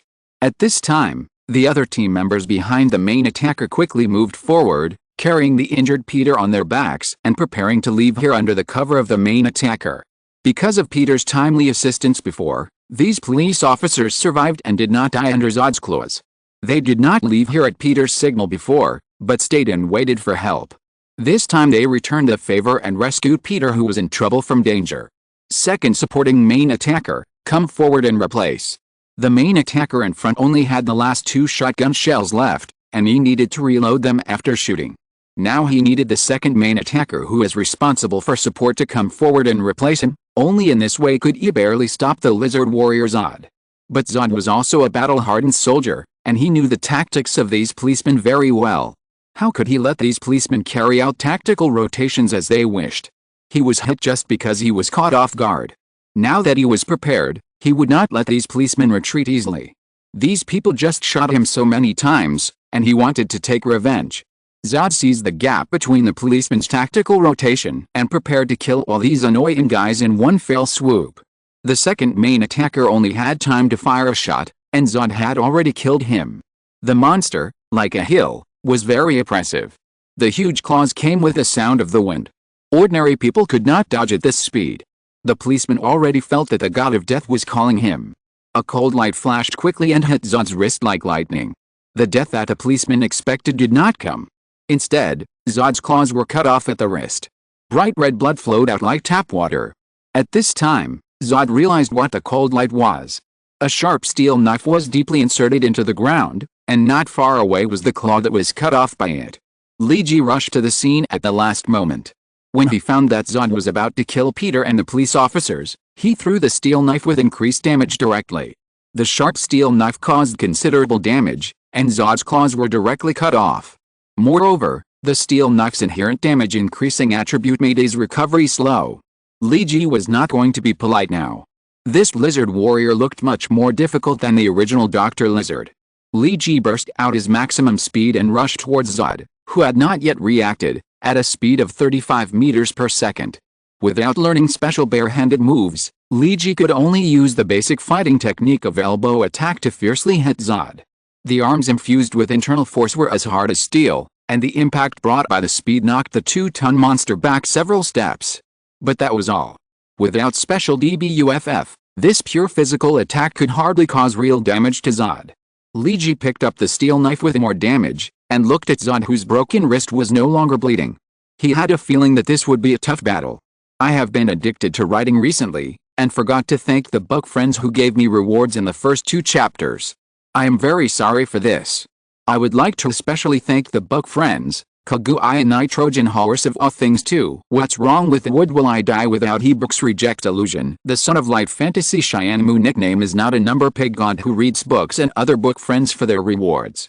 Thank you for your support to the author. The author will work hard to create better stories to repay everyone. Thank you. If you like this book, your collection and recommendation are the greatest support to the author. If you're listening to this novel on a channel other than Fanfic World, it means they downloaded and uploaded it without effort. We cordially invite you to visit our channel, Mundo Fanfic Novelist. There you'll find the original version of this story, and you can explore many other novels of various genres. We're waiting for you to immerse yourself in a world of incredible novels. Chapter 42: The Interrupted Battle. Li Ji knew that Dr. Lizard in the original novel had a strong recovery ability, but Zod's recovery ability was beyond his imagination. The steel knife with increased damage itself had a debuff that caused bleeding and slowed down the healing of injuries, but although Zod's cut wrist had not yet begun to recover and regenerate, it was obviously not bleeding. Li Ji had previously set up the corresponding opponent battle according to Dr. Lizard's template in the A-level hero training card. However, the D-level training Dr. Lizard was obviously far worse than the lizard man in front of him. While Li Ji was secretly shocked, Zod was actually a little panicked. No matter how badly he was injured before, he could always recover quickly. Even a hail of bullets was a piece of cake for him, but this weird hooded man only used the knife to cut off his wrist, but he showed no signs of recovery for a long time. This made him a little panicked, but as a soldier, he was still very clear that he could not be distracted at this time, otherwise he would be killed by this weird man, who obviously had something that could restrain his regeneration ability. The first to take action was Li Ji. He threw 3 flying knives at once. These were not cheap Eclipse flying knives, but high-end D-class ones. Each one was an expensive consumable that cost 50 points of reputation. This flying knife was called the exploding knife, and it could be considered a branch of technological items. When this flying knife hits the opponent, it will explode after a delay of 0.3 seconds, and the explosion is not particularly powerful.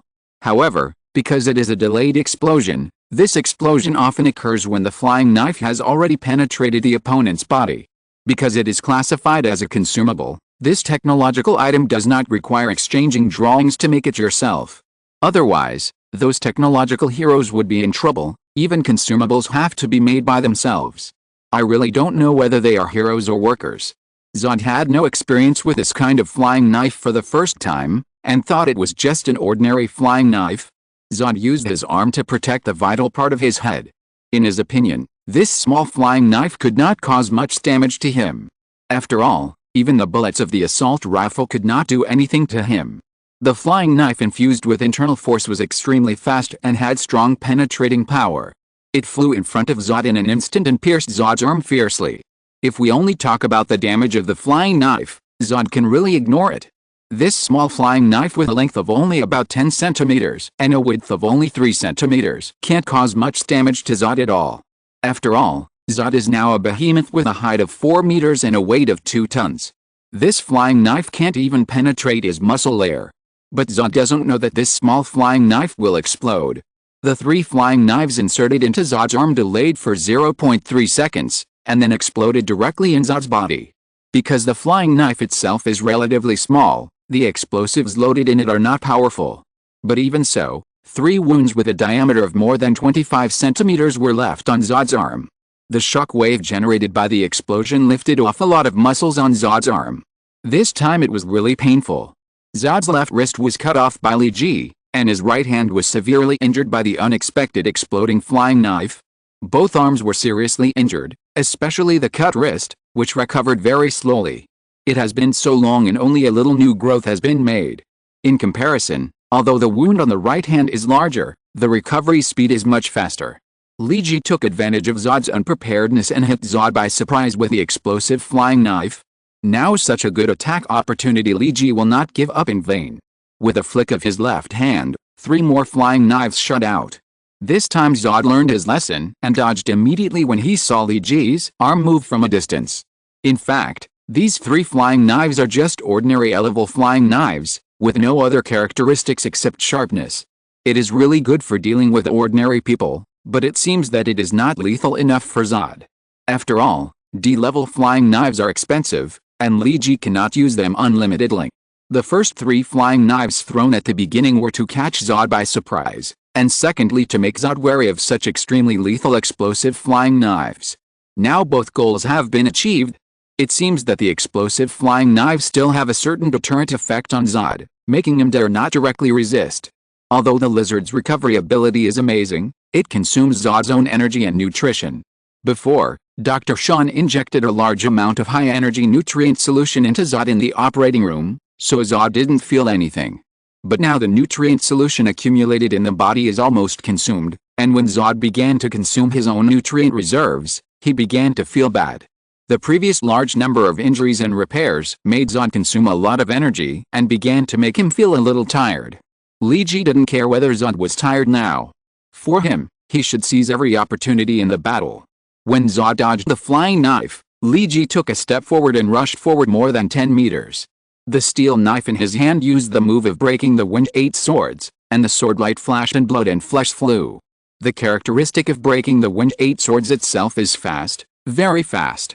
There is no special move, but it is constantly accelerating in the connection between moves, so that the sword method itself can reach a maximum speed. The dark sword light is like a fast lightning, and each knife is full of Li Ji's internal force. Under the effect of internal force, the steel knife becomes more deadly. Zod's body was very strong.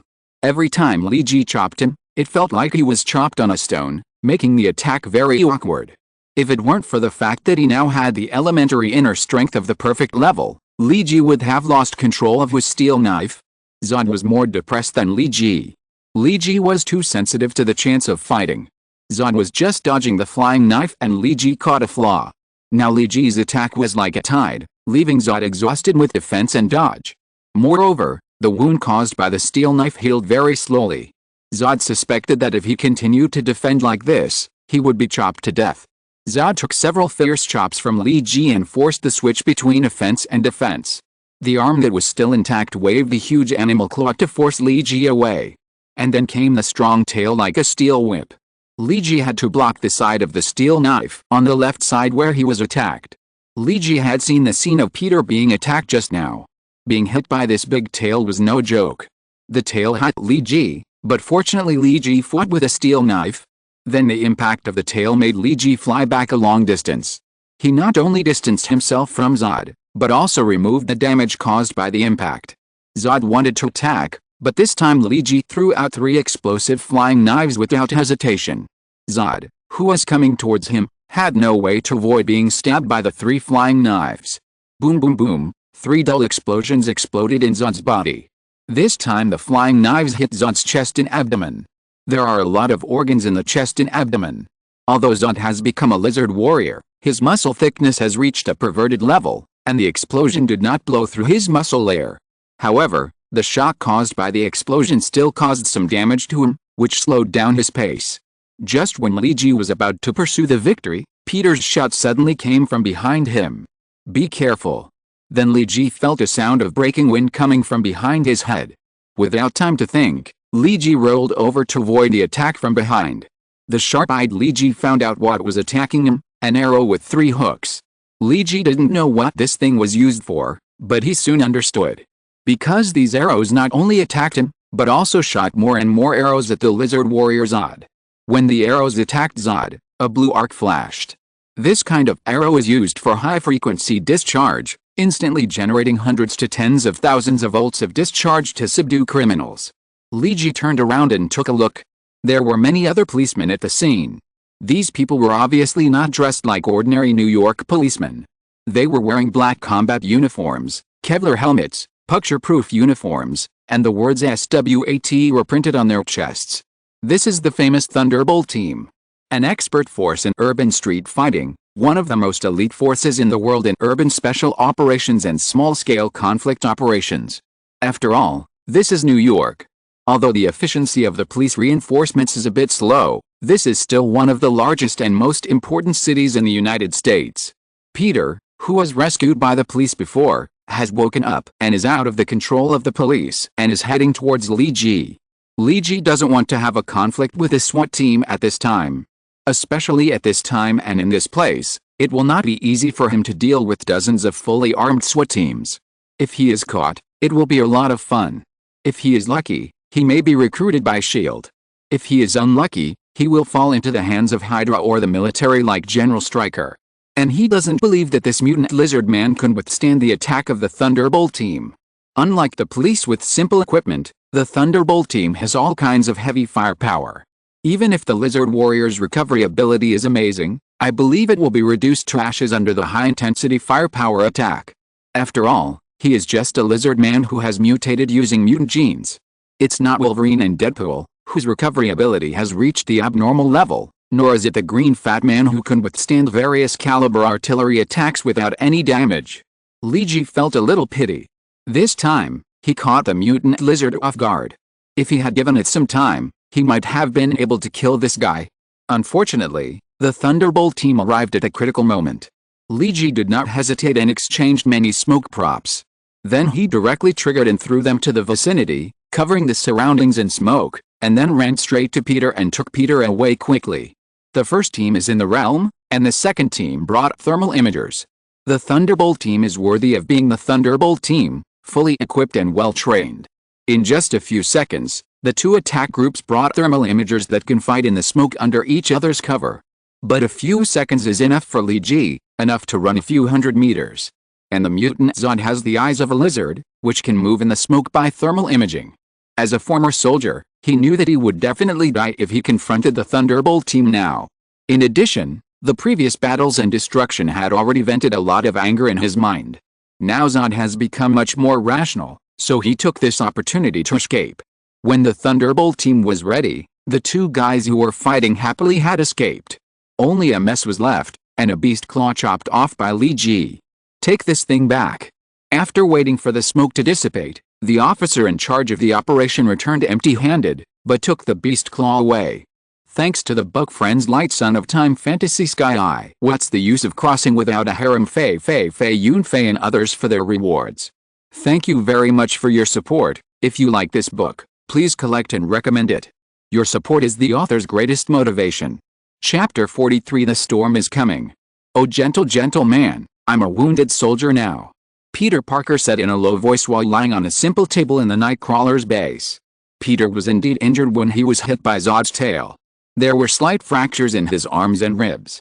Fortunately, Peter's physical strength has been greatly enhanced by the spider mutation during this period, otherwise he would not have been disabled. You know you are a wounded soldier? Why did you try to be a hero before? Lee G found a pair of scissors from the toolbox, cut a hole in Peter's tights, and then tore off more than half of it. Oh, my new clothes cost me dozens of dollars. I earned it by helping others tidy up the lawn for several hours.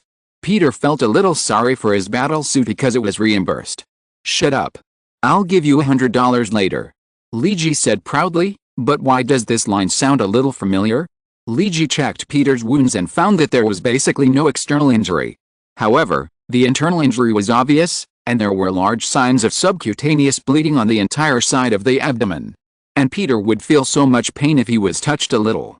It was obvious that his bones were also injured. Peter was in so much pain that he couldn't run on the last leg of the journey back to the base. In the end, it was Lee G who brought him back. It looks like you can't go home today. Although the injury is not particularly serious, I'm afraid you can't move. Is there any problem with your family? Lee G said to Peter after checking the wound. Don't worry, I'll stay here tonight. I told my uncle and aunt that I would have to work overtime in the next few days and might have to live in the company. Peter had already informed his uncle and aunt because he was going to work overtime in the laboratory to observe the experiment. His family knew that he was working overtime in the company, so they didn't say anything. Okay, but I think it's better to find someone to deal with your injuries. I really can't do anything about bone injuries. Lee G checked his exchangeable items. There were many items for treating injuries in bones, but he didn't know how to fix and bandage people with bone injuries. After all, he had never learned the bandage technology for fixing bones before, especially the ribs. You can't mess with the bones. Spider-Man's recovery ability is much faster than that of ordinary people. If the bones are dislocated during the bandage, they will grow crooked in the future. But I don't think I can go to the hospital now, right? Peter snorted twice. I guess we can't call an ambulance here. Don't worry, there's no need to go to the hospital. I know a very powerful guy. He can easily deal with this kind of injury. Luigi took out his phone and called the Punisher. He answered his phone according to the 3 short and 1 long tapping method left last time. According to the latest news sent back from the scene, the humanoid lizard creature that had wreaked havoc in the Bronx disappeared after the Thunderbolt team arrived.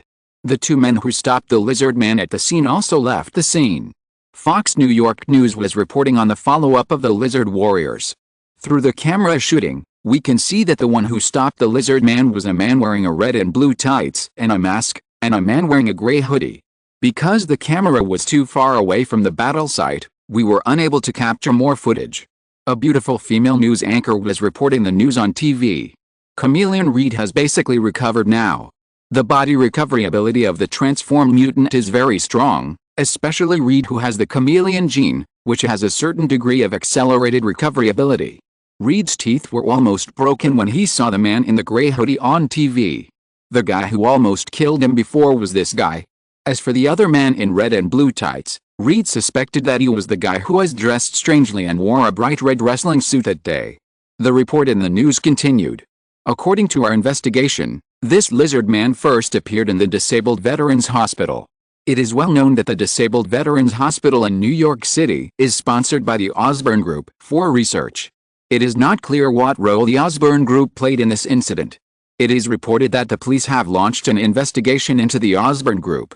According to an informant who refused to reveal his name, this mutant lizard warrior may be Lieutenant Zod, who is recuperating in the Disabled Veterans Hospital. Lieutenant Zod was once an excellent soldier, but he retired because he lost his legs and left arm in a combat mission in Baghdad. The TV began to introduce Zod's situation.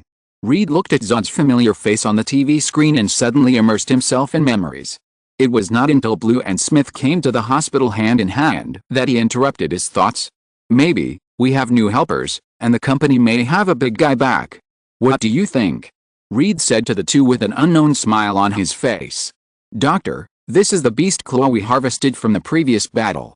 A captain of the Thunderbolt team took the beast claw that was cut off by Lee Ji in the previous battle and sent it to a laboratory. A handsome middle-aged man took the beast claw sent by the team members and said with a little disgust, "Do you like to study monsters so much? If the government can give me more funds to perfect the research on human genes, it will be meaningful." "I'm sorry, Dr. Richard, we are just following orders." The captain shrugged and made a helpless expression to Richard and left the laboratory. Only Dr. Richard was left standing there looking at the huge beast claw unhappily. He still had to fight for funds for the space experiment plan in the near future. Now even if he didn't like it, he had to study this thing according to the government's wishes. Dr. Connors and Tim, who had just finished a meeting, had a quarrel in secret. Both of them refused to give in because Tim had taken the unfinished serum away privately. However, as a scholar, it was difficult for Dr. Connors to overwhelm Tim. The quarrel was meaningless and ended in a bad mood. Connors was temporarily relieved of all his duties, and his research would be replaced by his deputy. Tim thought that although the current serum had some minor problems, these problems could still be improved by relying on the current laboratory staff. Now that Dr. Connors had fallen out with him, he was no longer prepared to continue using him. Even if he continued to use Dr. Connors, he had to let him calm down completely before talking about it. Dr. Connors could only go home angrily. Now he could only pray that this monster he created would not cause more casualties. Bang! The door of Dr. Connors' house was violently knocked open. A group of soldiers in U.S. military uniforms broke in. The officer leading the team was wearing a lieutenant colonel's uniform. "What are you doing?" "This is my private area." Dr. Connors looked at the visitor and questioned. "I'm sorry, doctor, but I'm afraid we can't take care of your private area now," the lieutenant colonel said. "The U.S. military suspects that you are related to the previous lizard warriors. You are accused of attempting to create biological soldiers. The U.S. military has decided to detain you now," the lieutenant colonel said in an unquestionable tone. "You have no right to do this. I didn't create biological soldiers, and even if I was arrested, it should be the job of the police or the National Security Agency."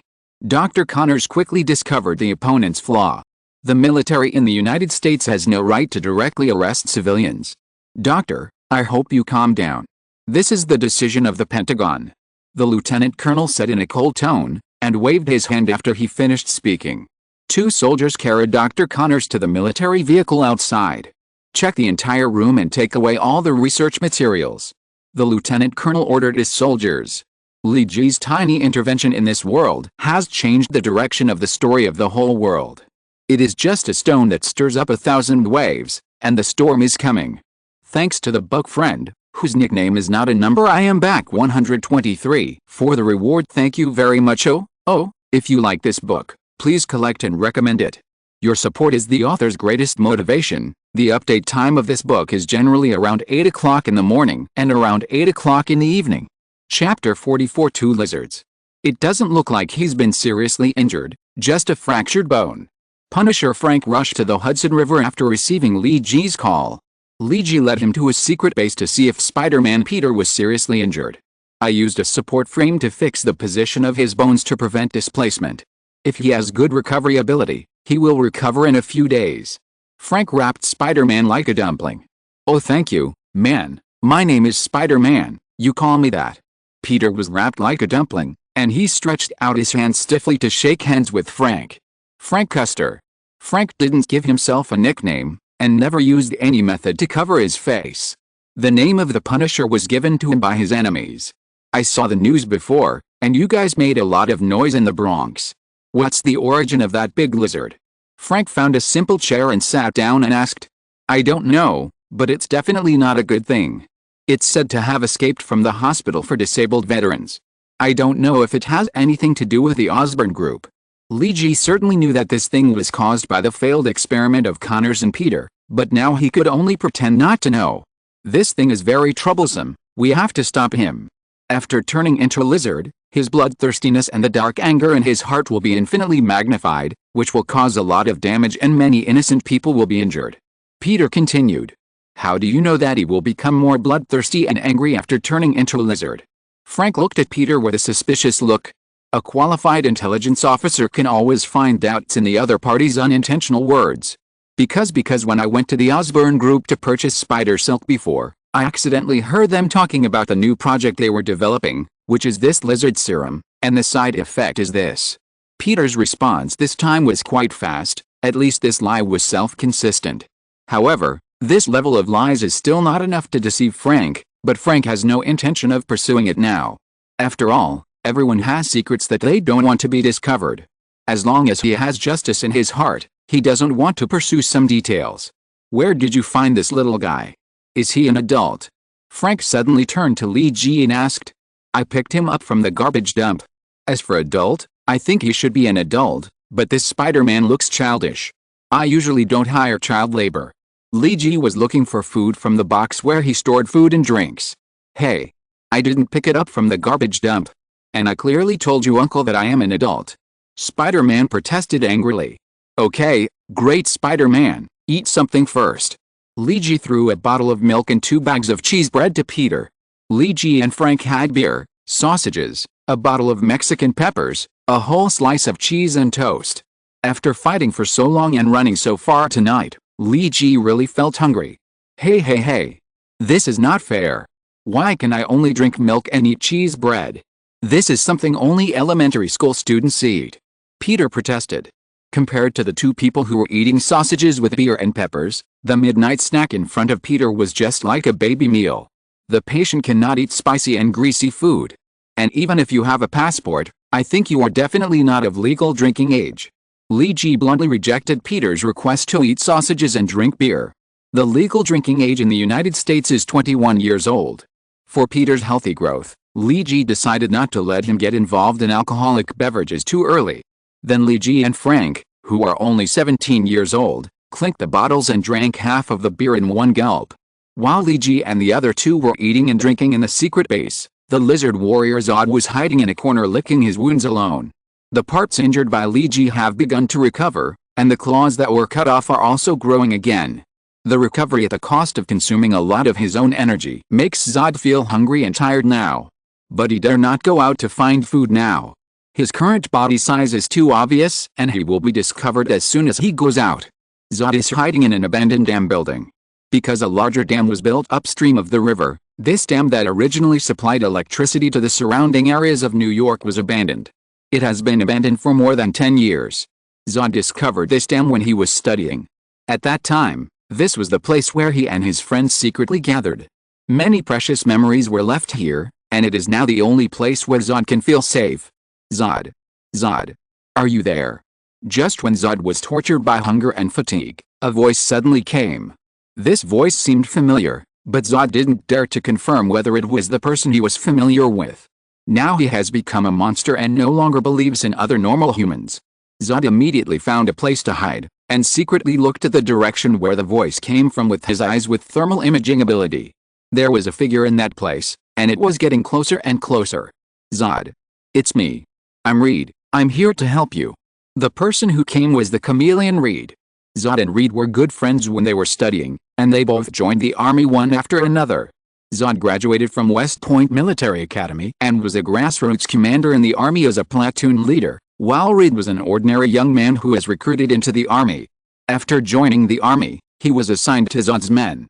2 years of childhood friends fought side by side, and they eliminated many terrorists. They rescued many ordinary civilians who were kidnapped and held hostage by terrorists.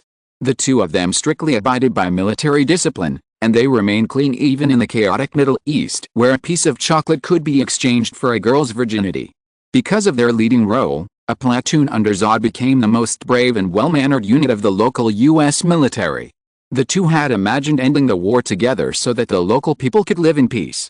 Maybe this idea is naive, but it is the passion of the two young people. But everything was ended by a car bomb on the roadside of Baghdad.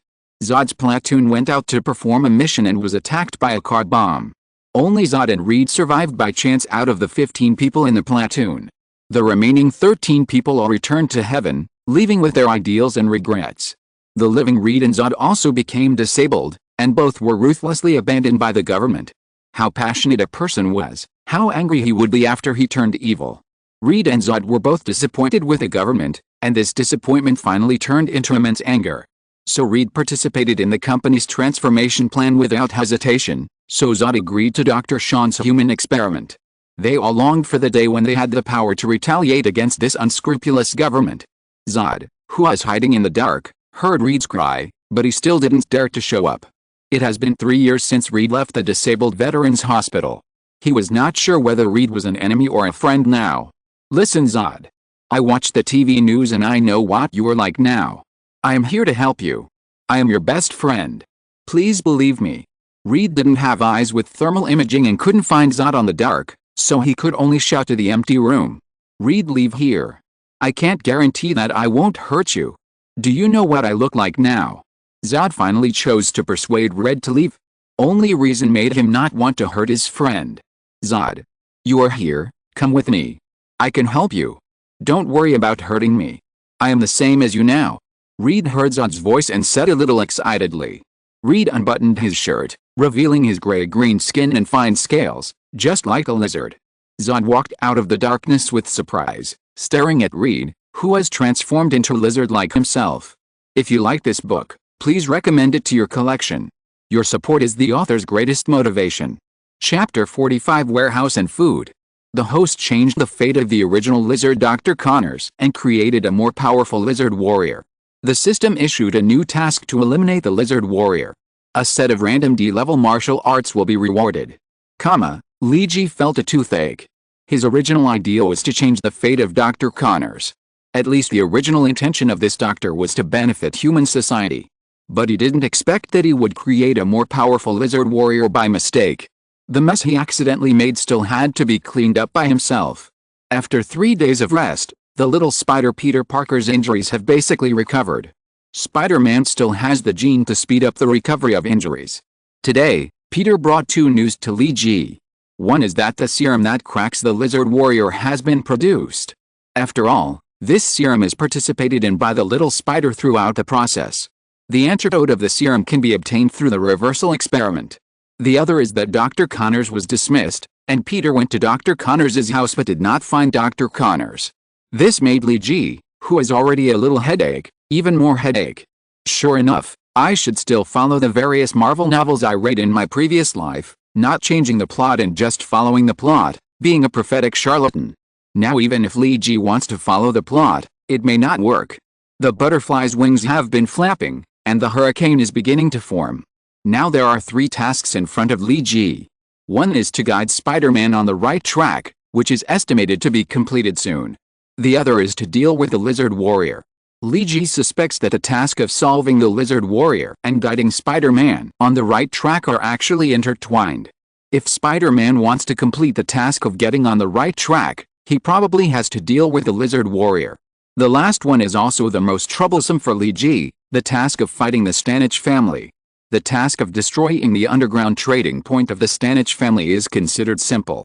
Taking advantage of the few days when Spider-Man was recovering from his injuries, Lee Ji and Frank teamed up to sweep away an underground black car trading point and a gun trading point of the Stanich family. The trouble is to get rid of the guy named Hank, who is marked as the right-hand man of the Stanich family in the task. But Lee Ji didn't know this guy at all.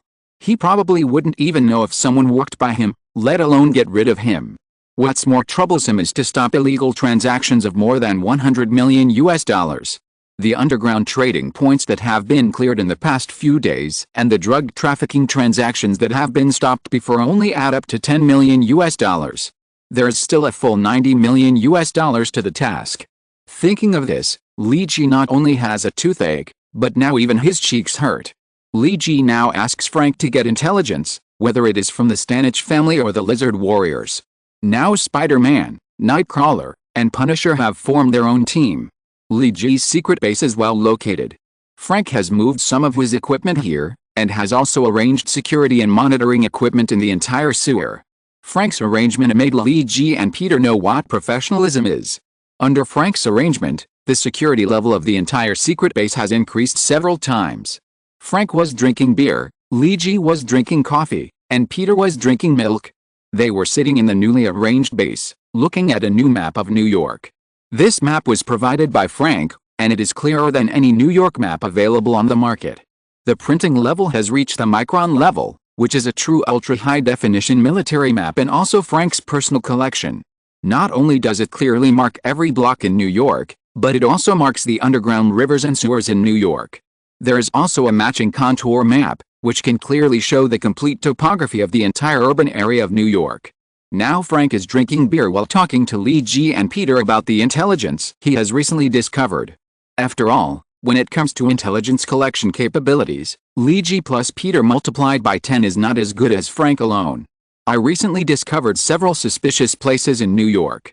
Spider-Man said that because of the lizard serum, this mutant lizard warrior is naturally attractive to other lizards. Frank said after taking a sip of beer, other lizards will gather in large numbers in the direction where he is. Although there are not many lizards in New York, I still found the clues. Frank pointed to the map with his finger. It's in this place. The interesting thing is that I have been investigating here for a long time before. The place Frank pointed out is exactly where the Hudson River is near the estuary. I found that this is also a stronghold of the Stanich family, and the defense is particularly tight. This used to be a transit dock, specializing in short-distance transfers from the Hudson River to the Port of New York. But with a reconstruction and widening of the Port of New York, this dock was abandoned in the late 1970s.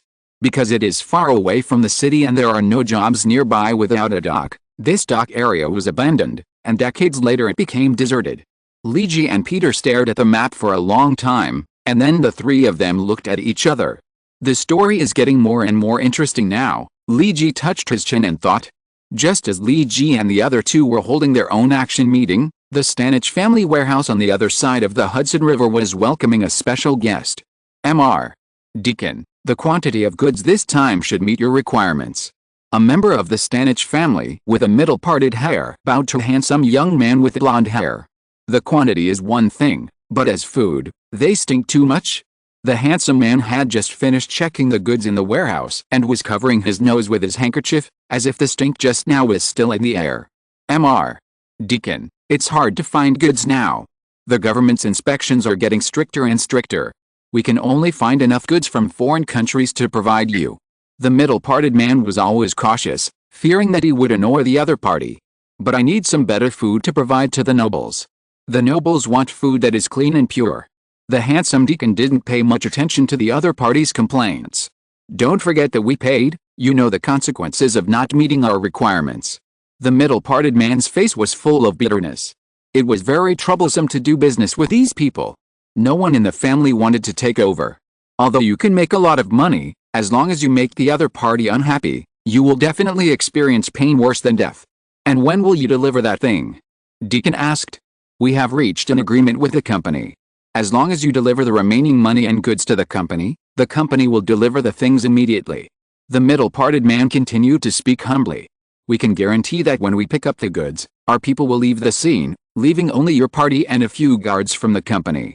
Deacon snorted without comment. Prepare more high-quality food, September is coming soon. After saying that, he got into his car and left without waiting for the middle-parted man to answer. In the darkness, he observed the work from a distance and asked Reed next to him.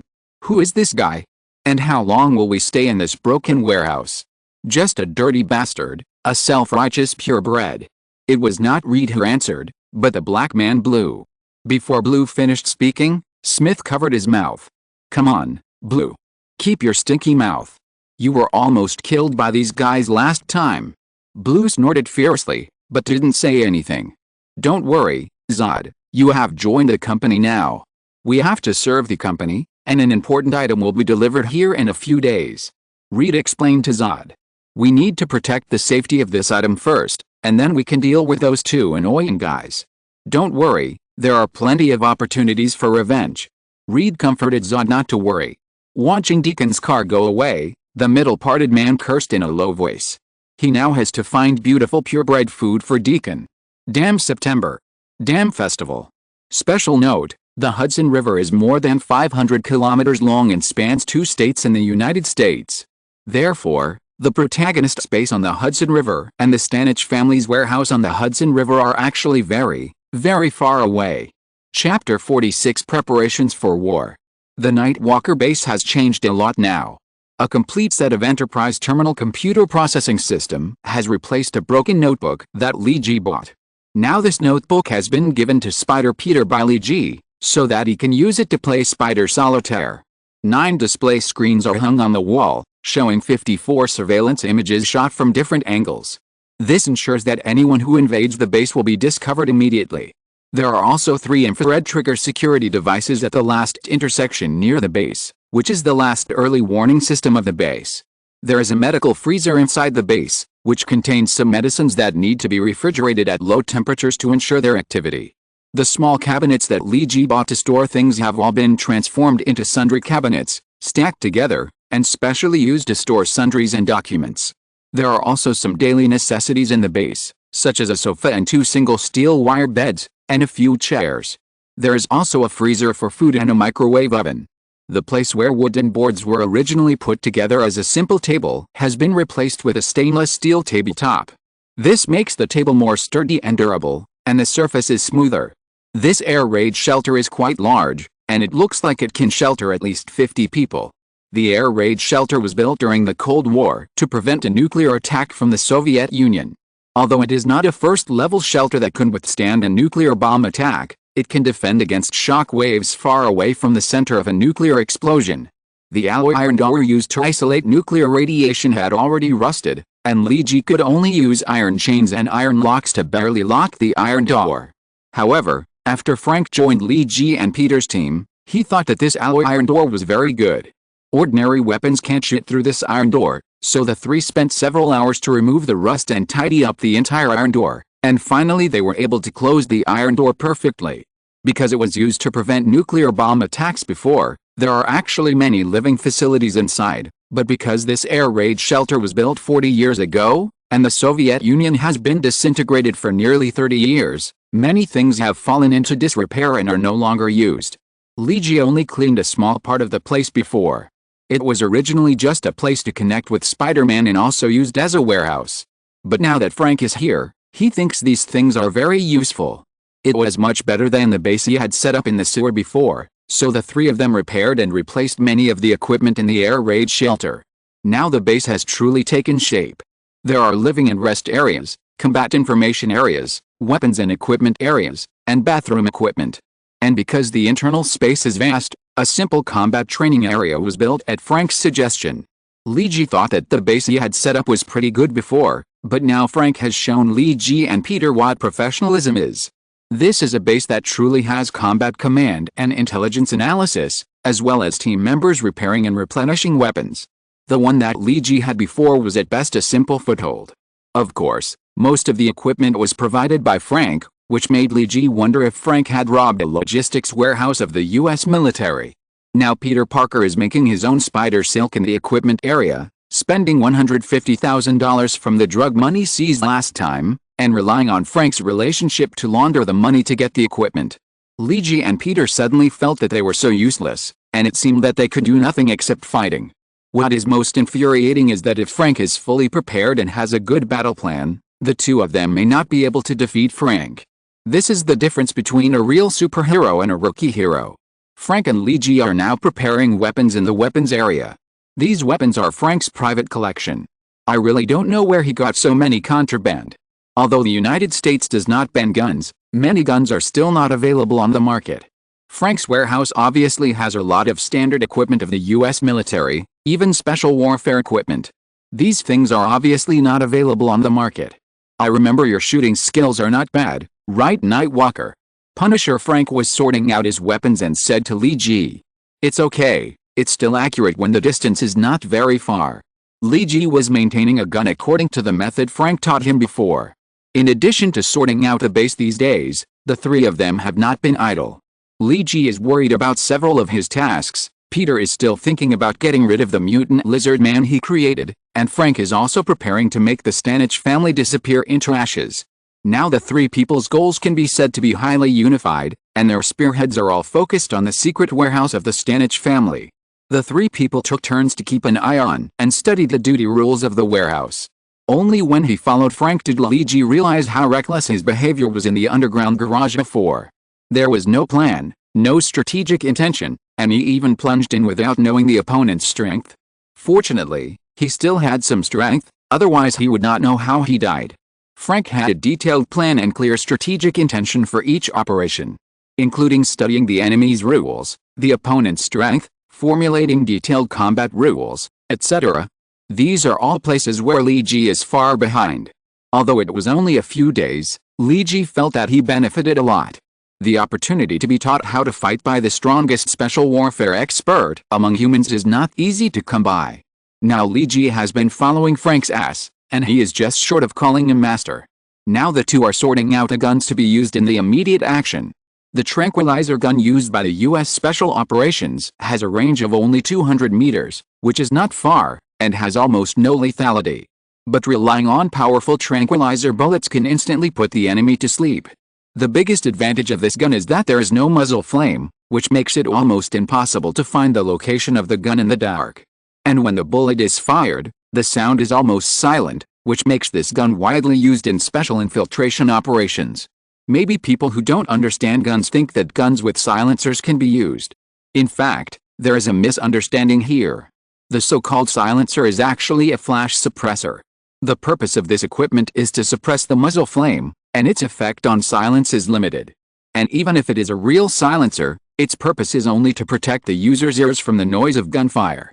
The actual effect is far from as magical as shown in the movie. If you really want to achieve the silencer effect in the movie, you must use a special gun with a silent bullet and a silencer. Frank also has a few of these special spy guns. But this thing is too powerful. It has basically no lethality beyond 10 meters. It is only suitable for some very special infiltration operations. The assault plan on the Stanich family warehouse was designated by Frank. The first goal of the mission is not to alert the enemy. According to the intelligence obtained by Frank's observation, there are more than 60 fully armed soldiers in this warehouse. Except for a few people from the Stanich family, most of them are mercenaries from the Redwater Security Company. Unlike the gang members of the Mafia family, mercenaries have stronger combat capabilities and vigilance. Any behavior that leads to head-on conflict is foolish. You must know that there are only 3 people on my side. And now we know that the mutant lizard warrior may also stand on the side of the Stanich family. And according to the intelligence, there are 3 mutant mercenaries sent by the Redwater Security Company, Even if there is a chameleon guy who was killed by Lee Ji. Lee Ji thought that the chameleon was dead, then the other side still has 2 mutant warriors, plus a big lizard. My side has no advantage in high-end combat power. Everything now can only rely on a perfect combat plan, so that our side can eliminate most of the mercenaries without the other side being alert. The sound of gunfire and the smell of blood are too easy to expose yourself, and silent infiltration is the most important thing. In fact, Lee Ji and Peter are a little nervous now. Neither of them has ever played this kind of special operation. Now they can only rely on Frank, the old driver, to lead the 2 newcomers. The warehouse of the Stanich family finally waited for a long-awaited truck. The most important goods of this transaction finally arrived. Frank sorted out his equipment and took 2 novice heroes who had never performed special operations to prepare for a stealth assault. The conflict between the 2 sides was imminent. If you like this book, please collect and recommend it. Your support is the author's greatest motivation. Chapter 47 Infiltration. Nightwalker, report your position. Frank was hiding in the dark and staring at the warehouse of the Stanich family. Frank was the commander of this operation. He made overall strategic plans and formulated action plans. Lee Ji and Peter carried out the operations according to orders. Now Frank was hiding on a hill 150 meters away, where he could have an overall view of the entire warehouse. I have reached the predetermined position, Frank. Lee Ji sneaked to the position where he should be on standby according to the plan made at the beginning. Very good, Spider-Man has 30 seconds before the patrol will meet. There will be a visual difference of 2 to 3 seconds at the moment of meeting. Frank used a high-powered low-light telescope used at night to observe the enemy situation, and at the same time contacted Peter with a micro-radio. You need to quickly fly to the top of the water tower within these 2 or 3 seconds. There is an ambush sniper here. You must kill him silently first, otherwise our actions will be exposed. Frank's instructions were clearly transmitted to Peter's ears. Understood, leave it to me. Peter responded to Frank, and then began to count the time in his heart, waiting for the opportunity to come. Now. Action. Peter responded before Frank finished talking in the headset. A white spider silk flew to the top of the water tower, and Peter grabbed the spider silk and flew directly to the water tower. The mercenaries on patrol were hit by a perfect visual difference, and no one noticed that one of them had flown to the water tower. After Peter climbed the water tower, he saw the ambushing sniper, and he didn't say anything. Peter directly used his spider silk ball as a rubber bullet to knock the other party unconscious, and then directly used the spider silk to trap the other party like a dumpling. Frank, the target has been eliminated. Peter's answer meant that the first stage of the operation was successfully completed, and the rest depended on the cooperation between Lee Ji and Frank. Very good, Spider-Man. Nightwalker is now at your 3 o'clock direction. There is a patrol team of 5 people coming. It is expected to encounter in 30 seconds. I will help you deal with the mercenaries on the high wall, and you deal with the 5 people. Frank's instructions were clear and unambiguous. Remember not to make any noise and don't smell blood. Uniforms are the main thing. We have to sneak in secretly. Lee Ji received Frank's order and was also secretly on guard. Lee Ji slowly counted the time until he heard footsteps approaching, and at the same time, Frank's order to move came. Pulling out 2 tranquilizer guns, Lee Ji appeared directly from the shadows behind the patrol.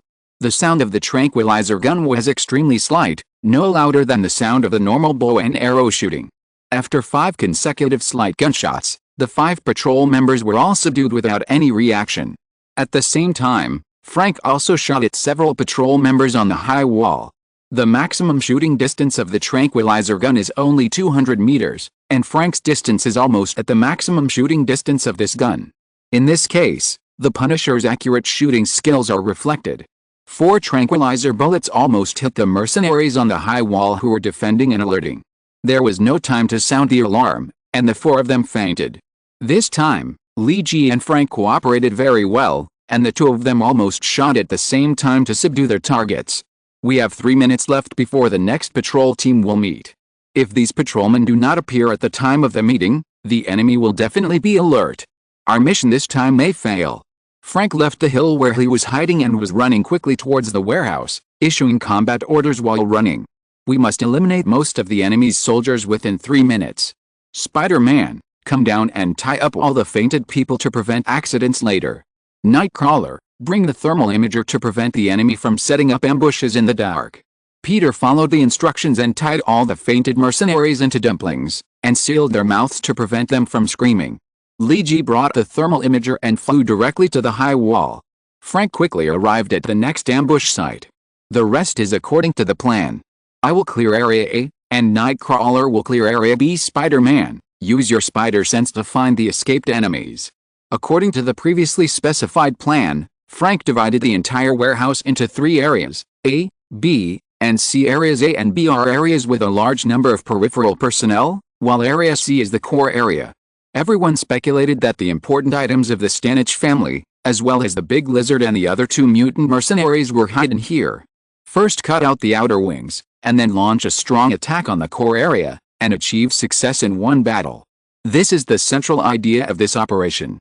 The strategic goal is simple, but the tactical coordination is very complicated. However, under Frank's prior guidance and arrangement, although Lee Ji and Peter are both rookies in special operations, they can also complete the task. The guard at 11 o'clock on the left will smoke at around 10:30 in the evening, and his vision will be disturbed for about 3 seconds when he lights a cigarette. Lee Ji recalled the information Frank had provided before, waiting for the mercenaries' smoking time, and preparing to raid when the other party's vision was disturbed. Guarding at night is a very tiring thing, especially for those who are on high alert and cannot move around. So this mercenary is used to smoking a cigarette at 10:30 to refresh himself, and stay up until 12 o'clock to hand over to others. This is nothing at ordinary times, but in the eyes of a person with rich experience in special operations infiltration, this is a very fatal flaw. Frank caught a patrol time and various habits of these mercenaries when he sneaked in for reconnaissance before.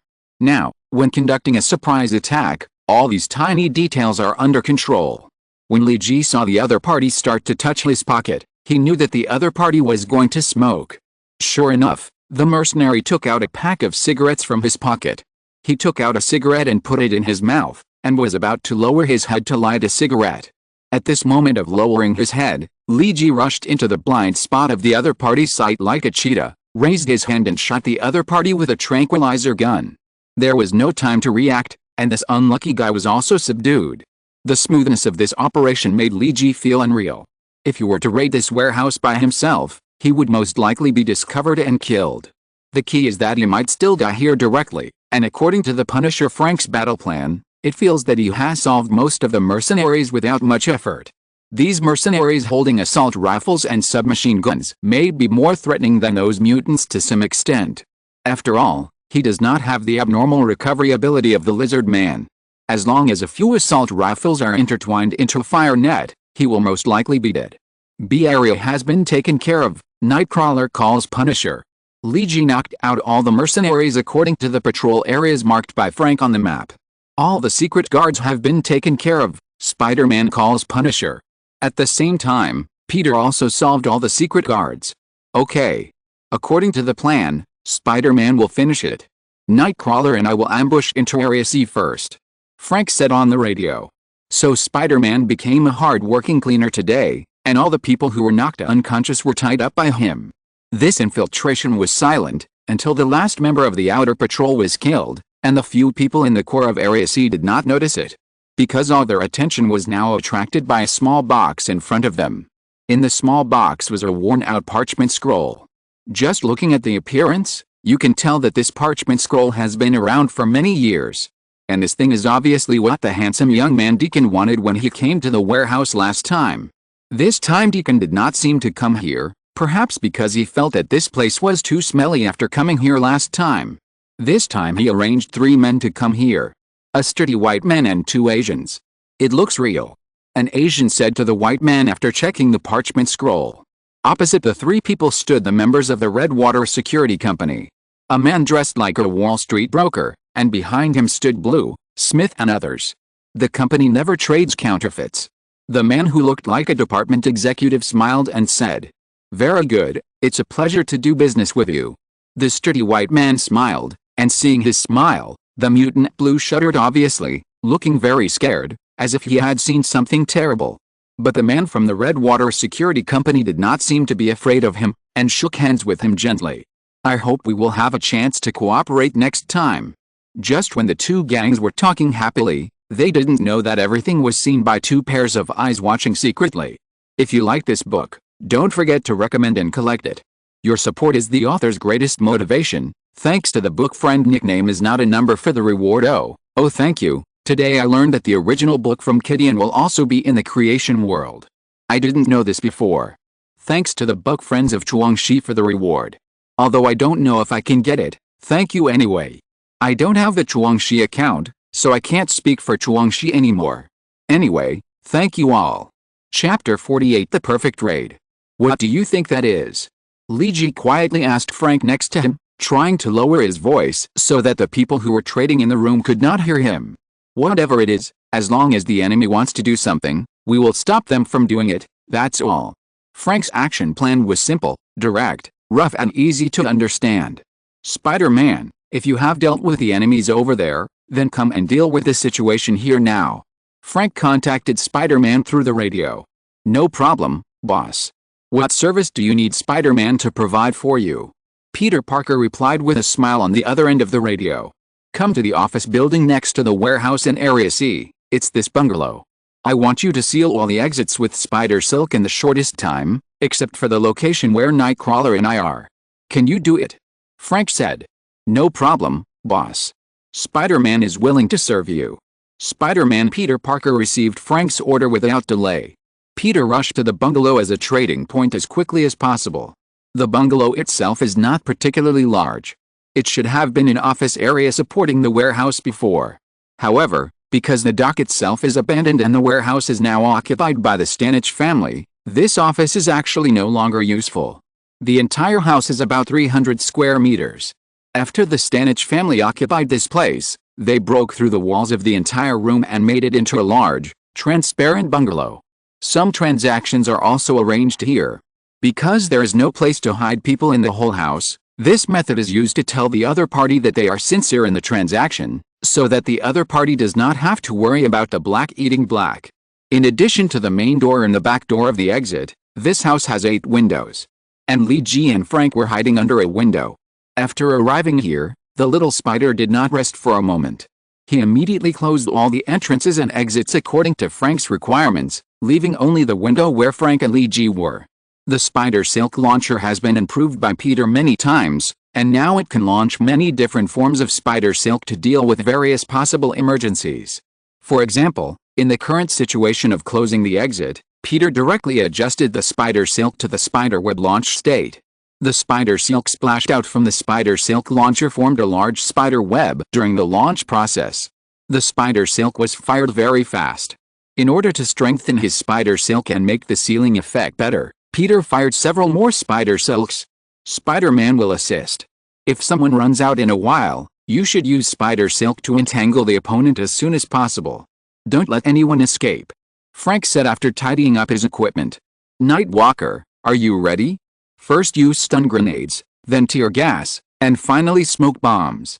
The order cannot be wrong, and I require the speed to be fast. All types of bombs must be thrown out in the shortest time. Frank finally confirmed to Li Ji. Why didn't Frank use grenades and fragmentation bombs directly? Li Ji didn't quite understand why he didn't use weapons with greater lethality to solve the troubles in sight at once. Frank looked at Li Ji deeply and said, Kid, you have to remember that sometimes the living are more important than the dead. Li Ji nodded to show that he understood. Whether he understood it or not, it was most important to act according to Frank's plan now. Tonight's battle taught Li Ji a lesson. It turned out that after getting the system, he felt that he would be invincible as soon as his golden finger was turned on. The mentality immediately disappeared. If Frank is given enough equipment and preparation, it would be easy for Frank to ambush and kill him. Not to mention the various organizations with greater power. Now Li Ji decided to cling to Frank's thighs and learn as much as possible. In particular, he had to learn Frank's detection, tracking, hiding and anti-tracking skills. These things are skills that are not available in the system. Frank is a master in these aspects, and he is probably one of the best in the entire Marvel Universe. And Frank's designated tactic skills must also be learned. Although it is said that Captain America is the tactical master of the Marvel Universe, due to the influence of the previous Life movie, Captain America seems to have only fought in the movie, and his tactical command ability has not been highlighted. And Frank's tactical ability, Li Ji has personally experienced it tonight.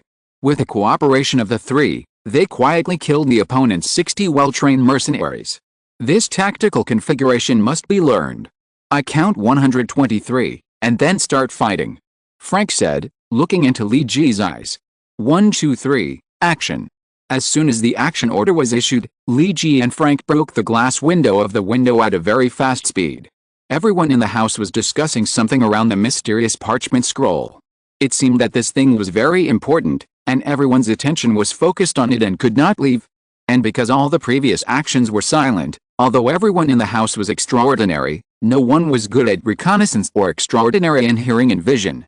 The only one who was extraordinary in vision was the lizard warrior Zod, who had a pair of thermal imaging eyes, but the wall isolated the heat of the three people outside the house, so no one noticed that a huge change had taken place outside.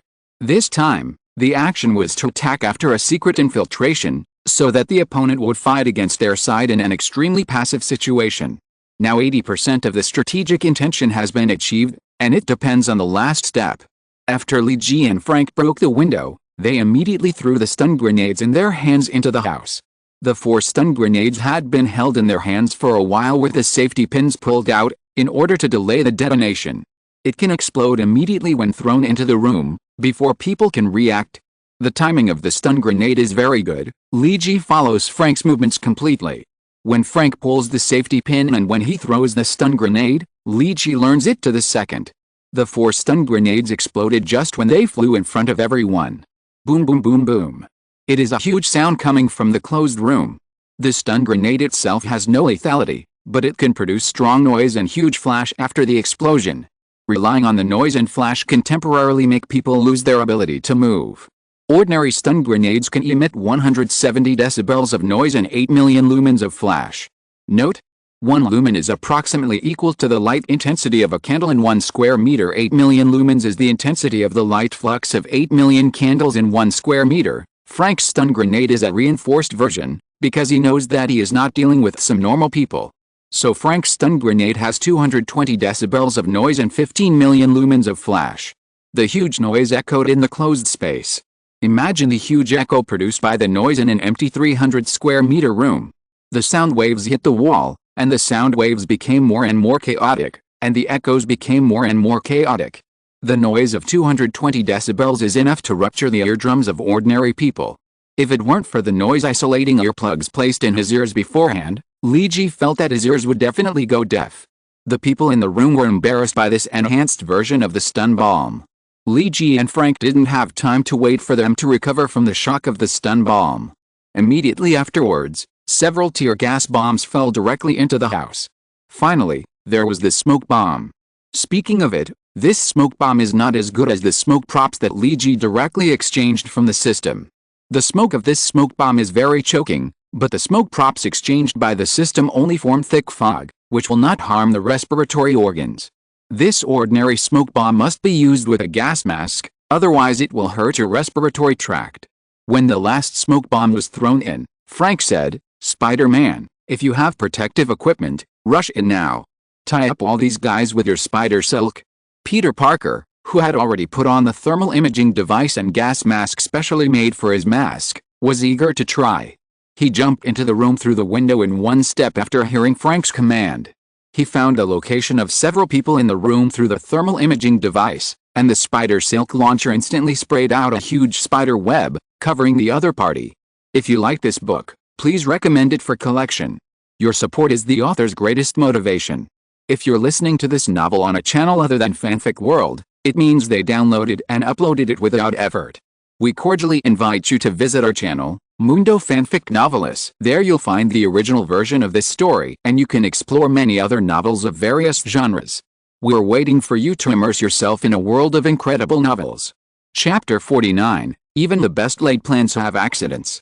Following Peter Parker, Li Ji jumped into the room. According to the plan, Spider-Man would first wrap the opponent with spider silk, and then Li Ji would quickly subdue all the opponents. The last one to follow was Frank. Frank was one of the top ones in melee combat among ordinary humans, but compared with Peter and Li Ji, whose physical fitness had been significantly enhanced, he was still slightly inferior. So Frank's role was to hold the line in the rear and rely on his super accurate shooting to provide long-range fire support. At the same time, it could also interfere with other enemies. It has to be said that this tactical combination has no flaws in the plan. All the plots have been moving forward according to the strategic arrangement at the beginning. The little spider leaped into the air and sprayed a huge spider web at the people in the room in midair. As long as the spider web can stick to everyone smoothly, it will take some time to break free. As long as there is this time difference, it is enough for Lee Ji and Frank to subdue these guys. But can everything really go so smoothly? Don't forget that one side is a mutant, and the other side is a guy that even the mutant Blue is afraid of.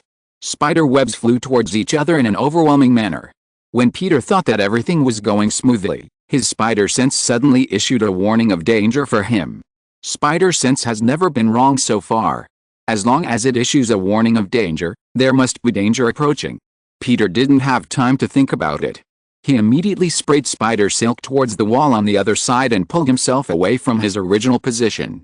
Be careful. At the same time, Peter also issued a warning. He was afraid that something might happen to Nightwalker and Frank. At the moment Peter left, an orange-red ball of light flew towards him. The ball of light hit the spider web and exploded. This explosion did not produce any loud noise, but it had extremely high heat radiation. Even Lee Ji and Frank, who were far away from the explosion point, felt a burning sensation on their skin.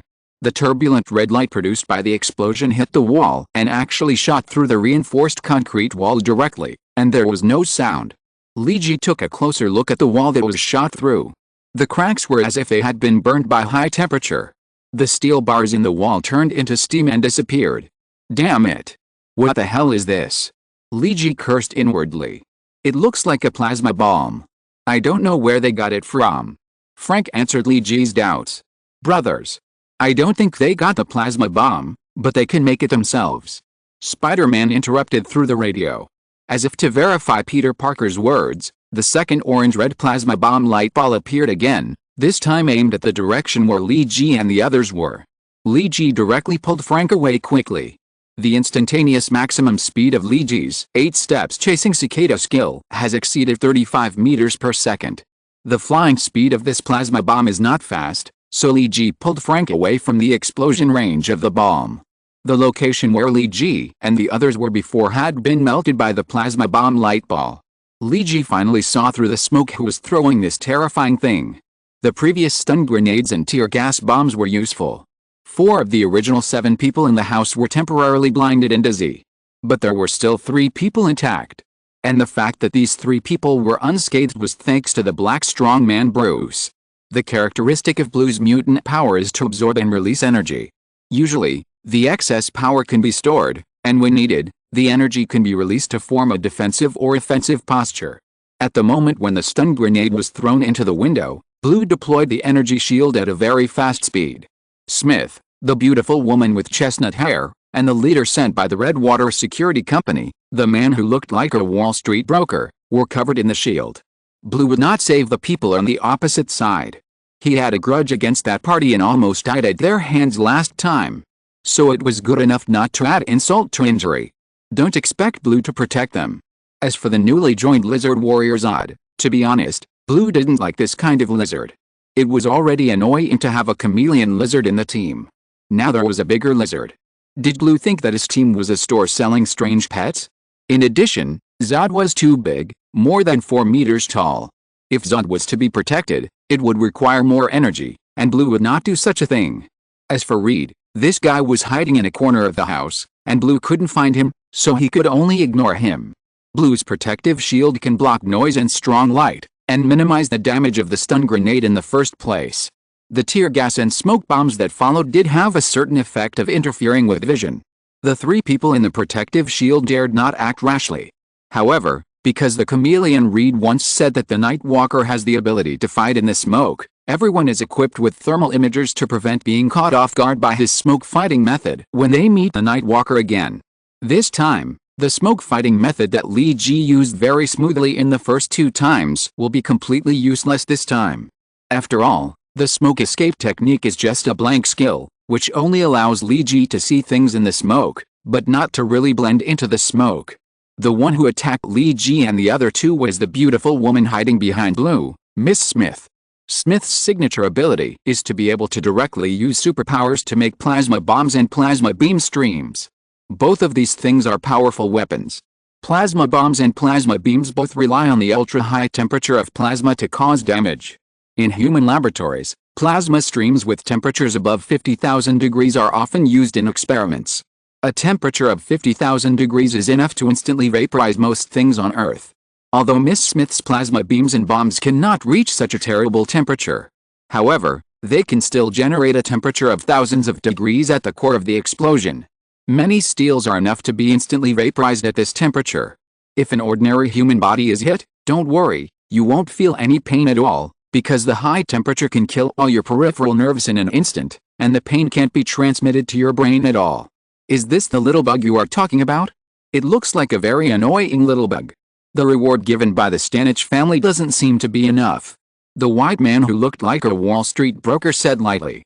Yes, Mr. Stanich, these are the little bugs. Blue maintained the protective shield and answered the man's question. Then let's complete the deal today and get rid of these annoying little guys. The Stanich family is getting more and more useless.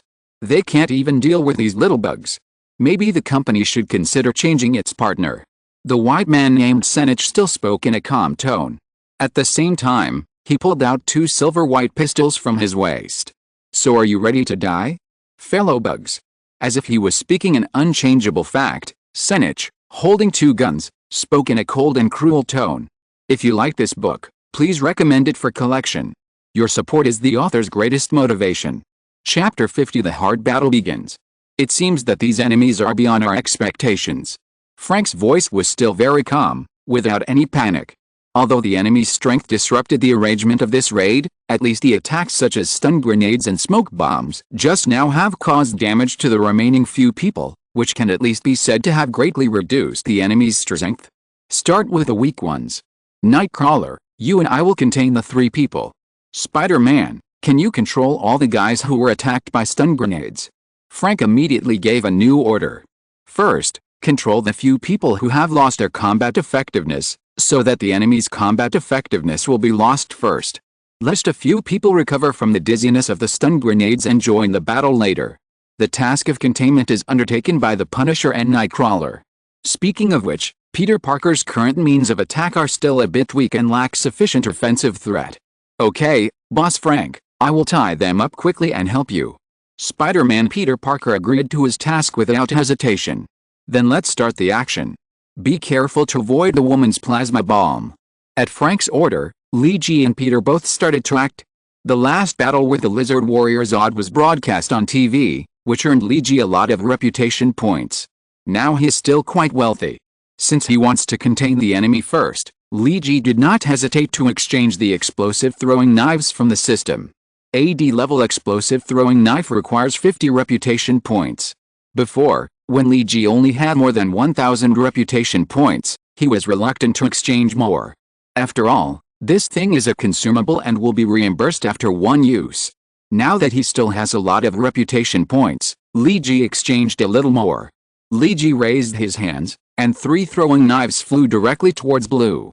Li Ji could also see that the protective shield of this black man was the key. If he couldn't break his protective shield, he would be very passive.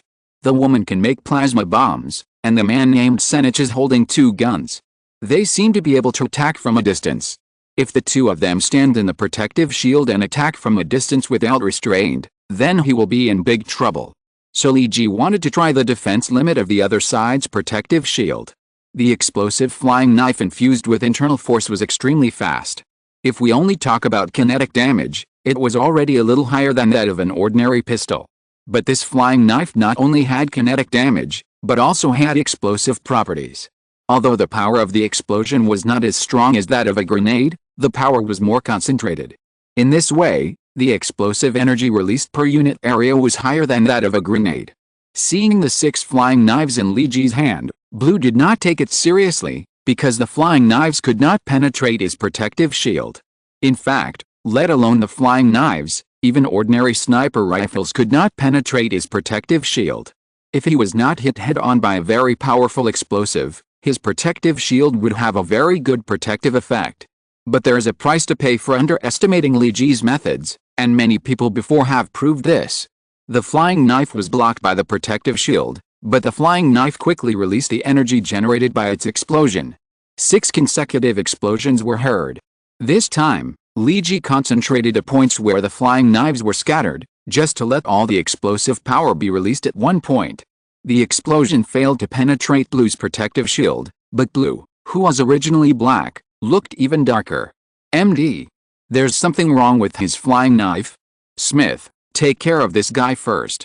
Blue felt that his protective shield had just vibrated significantly. If he hadn't reacted quickly and increased the energy supply, a crack might have been blown out. The explosive energy generated by this kind of flying knife was too concentrated.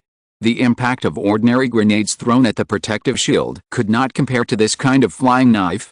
Miss Smith heard what Blue said and knew that this guy with a gray hood was probably a troublesome character.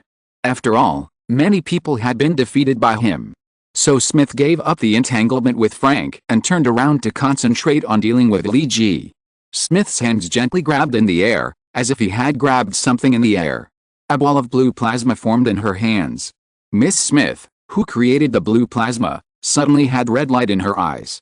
A red beam of light flowed from her chest to her palm, and finally merged into the blue plasma ball. The blue plasma group, which was originally very calm, suddenly turned orange-red, and the plasma inside became manic and restless, rushing around inside the plasma group. If it weren't for Smith's control, it would probably explode soon. Miss Smith waved her hand gently, and the plasma bomb with a scorching high temperature flew towards Li Ji. To be honest, this plasma bomb is really beautiful in appearance. The orange-red light on the outside flashed, and the plasma inside kept colliding and splitting inside, forming a lightning-like effect. If Li Ji saw this thing in the safe environment of the laboratory, he might have taken out his mobile phone to take a picture as a souvenir. But now that this thing is coming towards him, Li Ji is not in the mood.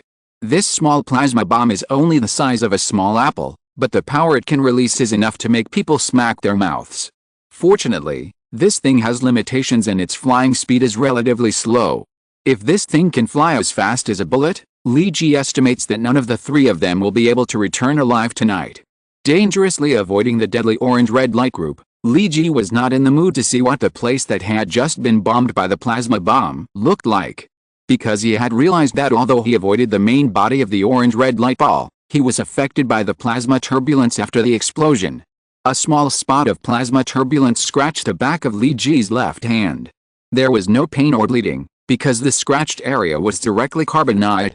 This is the real carbonization, the kind that can be used for cooking, not just a literary adjective. The only thing Li Ji felt lucky about was that the wound area was very small and only on the epidermis. If the wound was a little deeper, his left hand would probably be crippled. Li Ji had just dodged the first plasma bomb, and Miss Smith's second plasma bomb was ready, just like before, flying towards Li Ji with a deadly red light.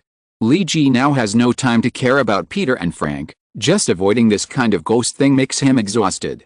Just when Li Ji was exhausted, the white man Senich, who was standing in the protective circle, walked out of the protective circle with 2 guns in his hands, and ran towards the Punisher Frank Custer with a sneer on his face.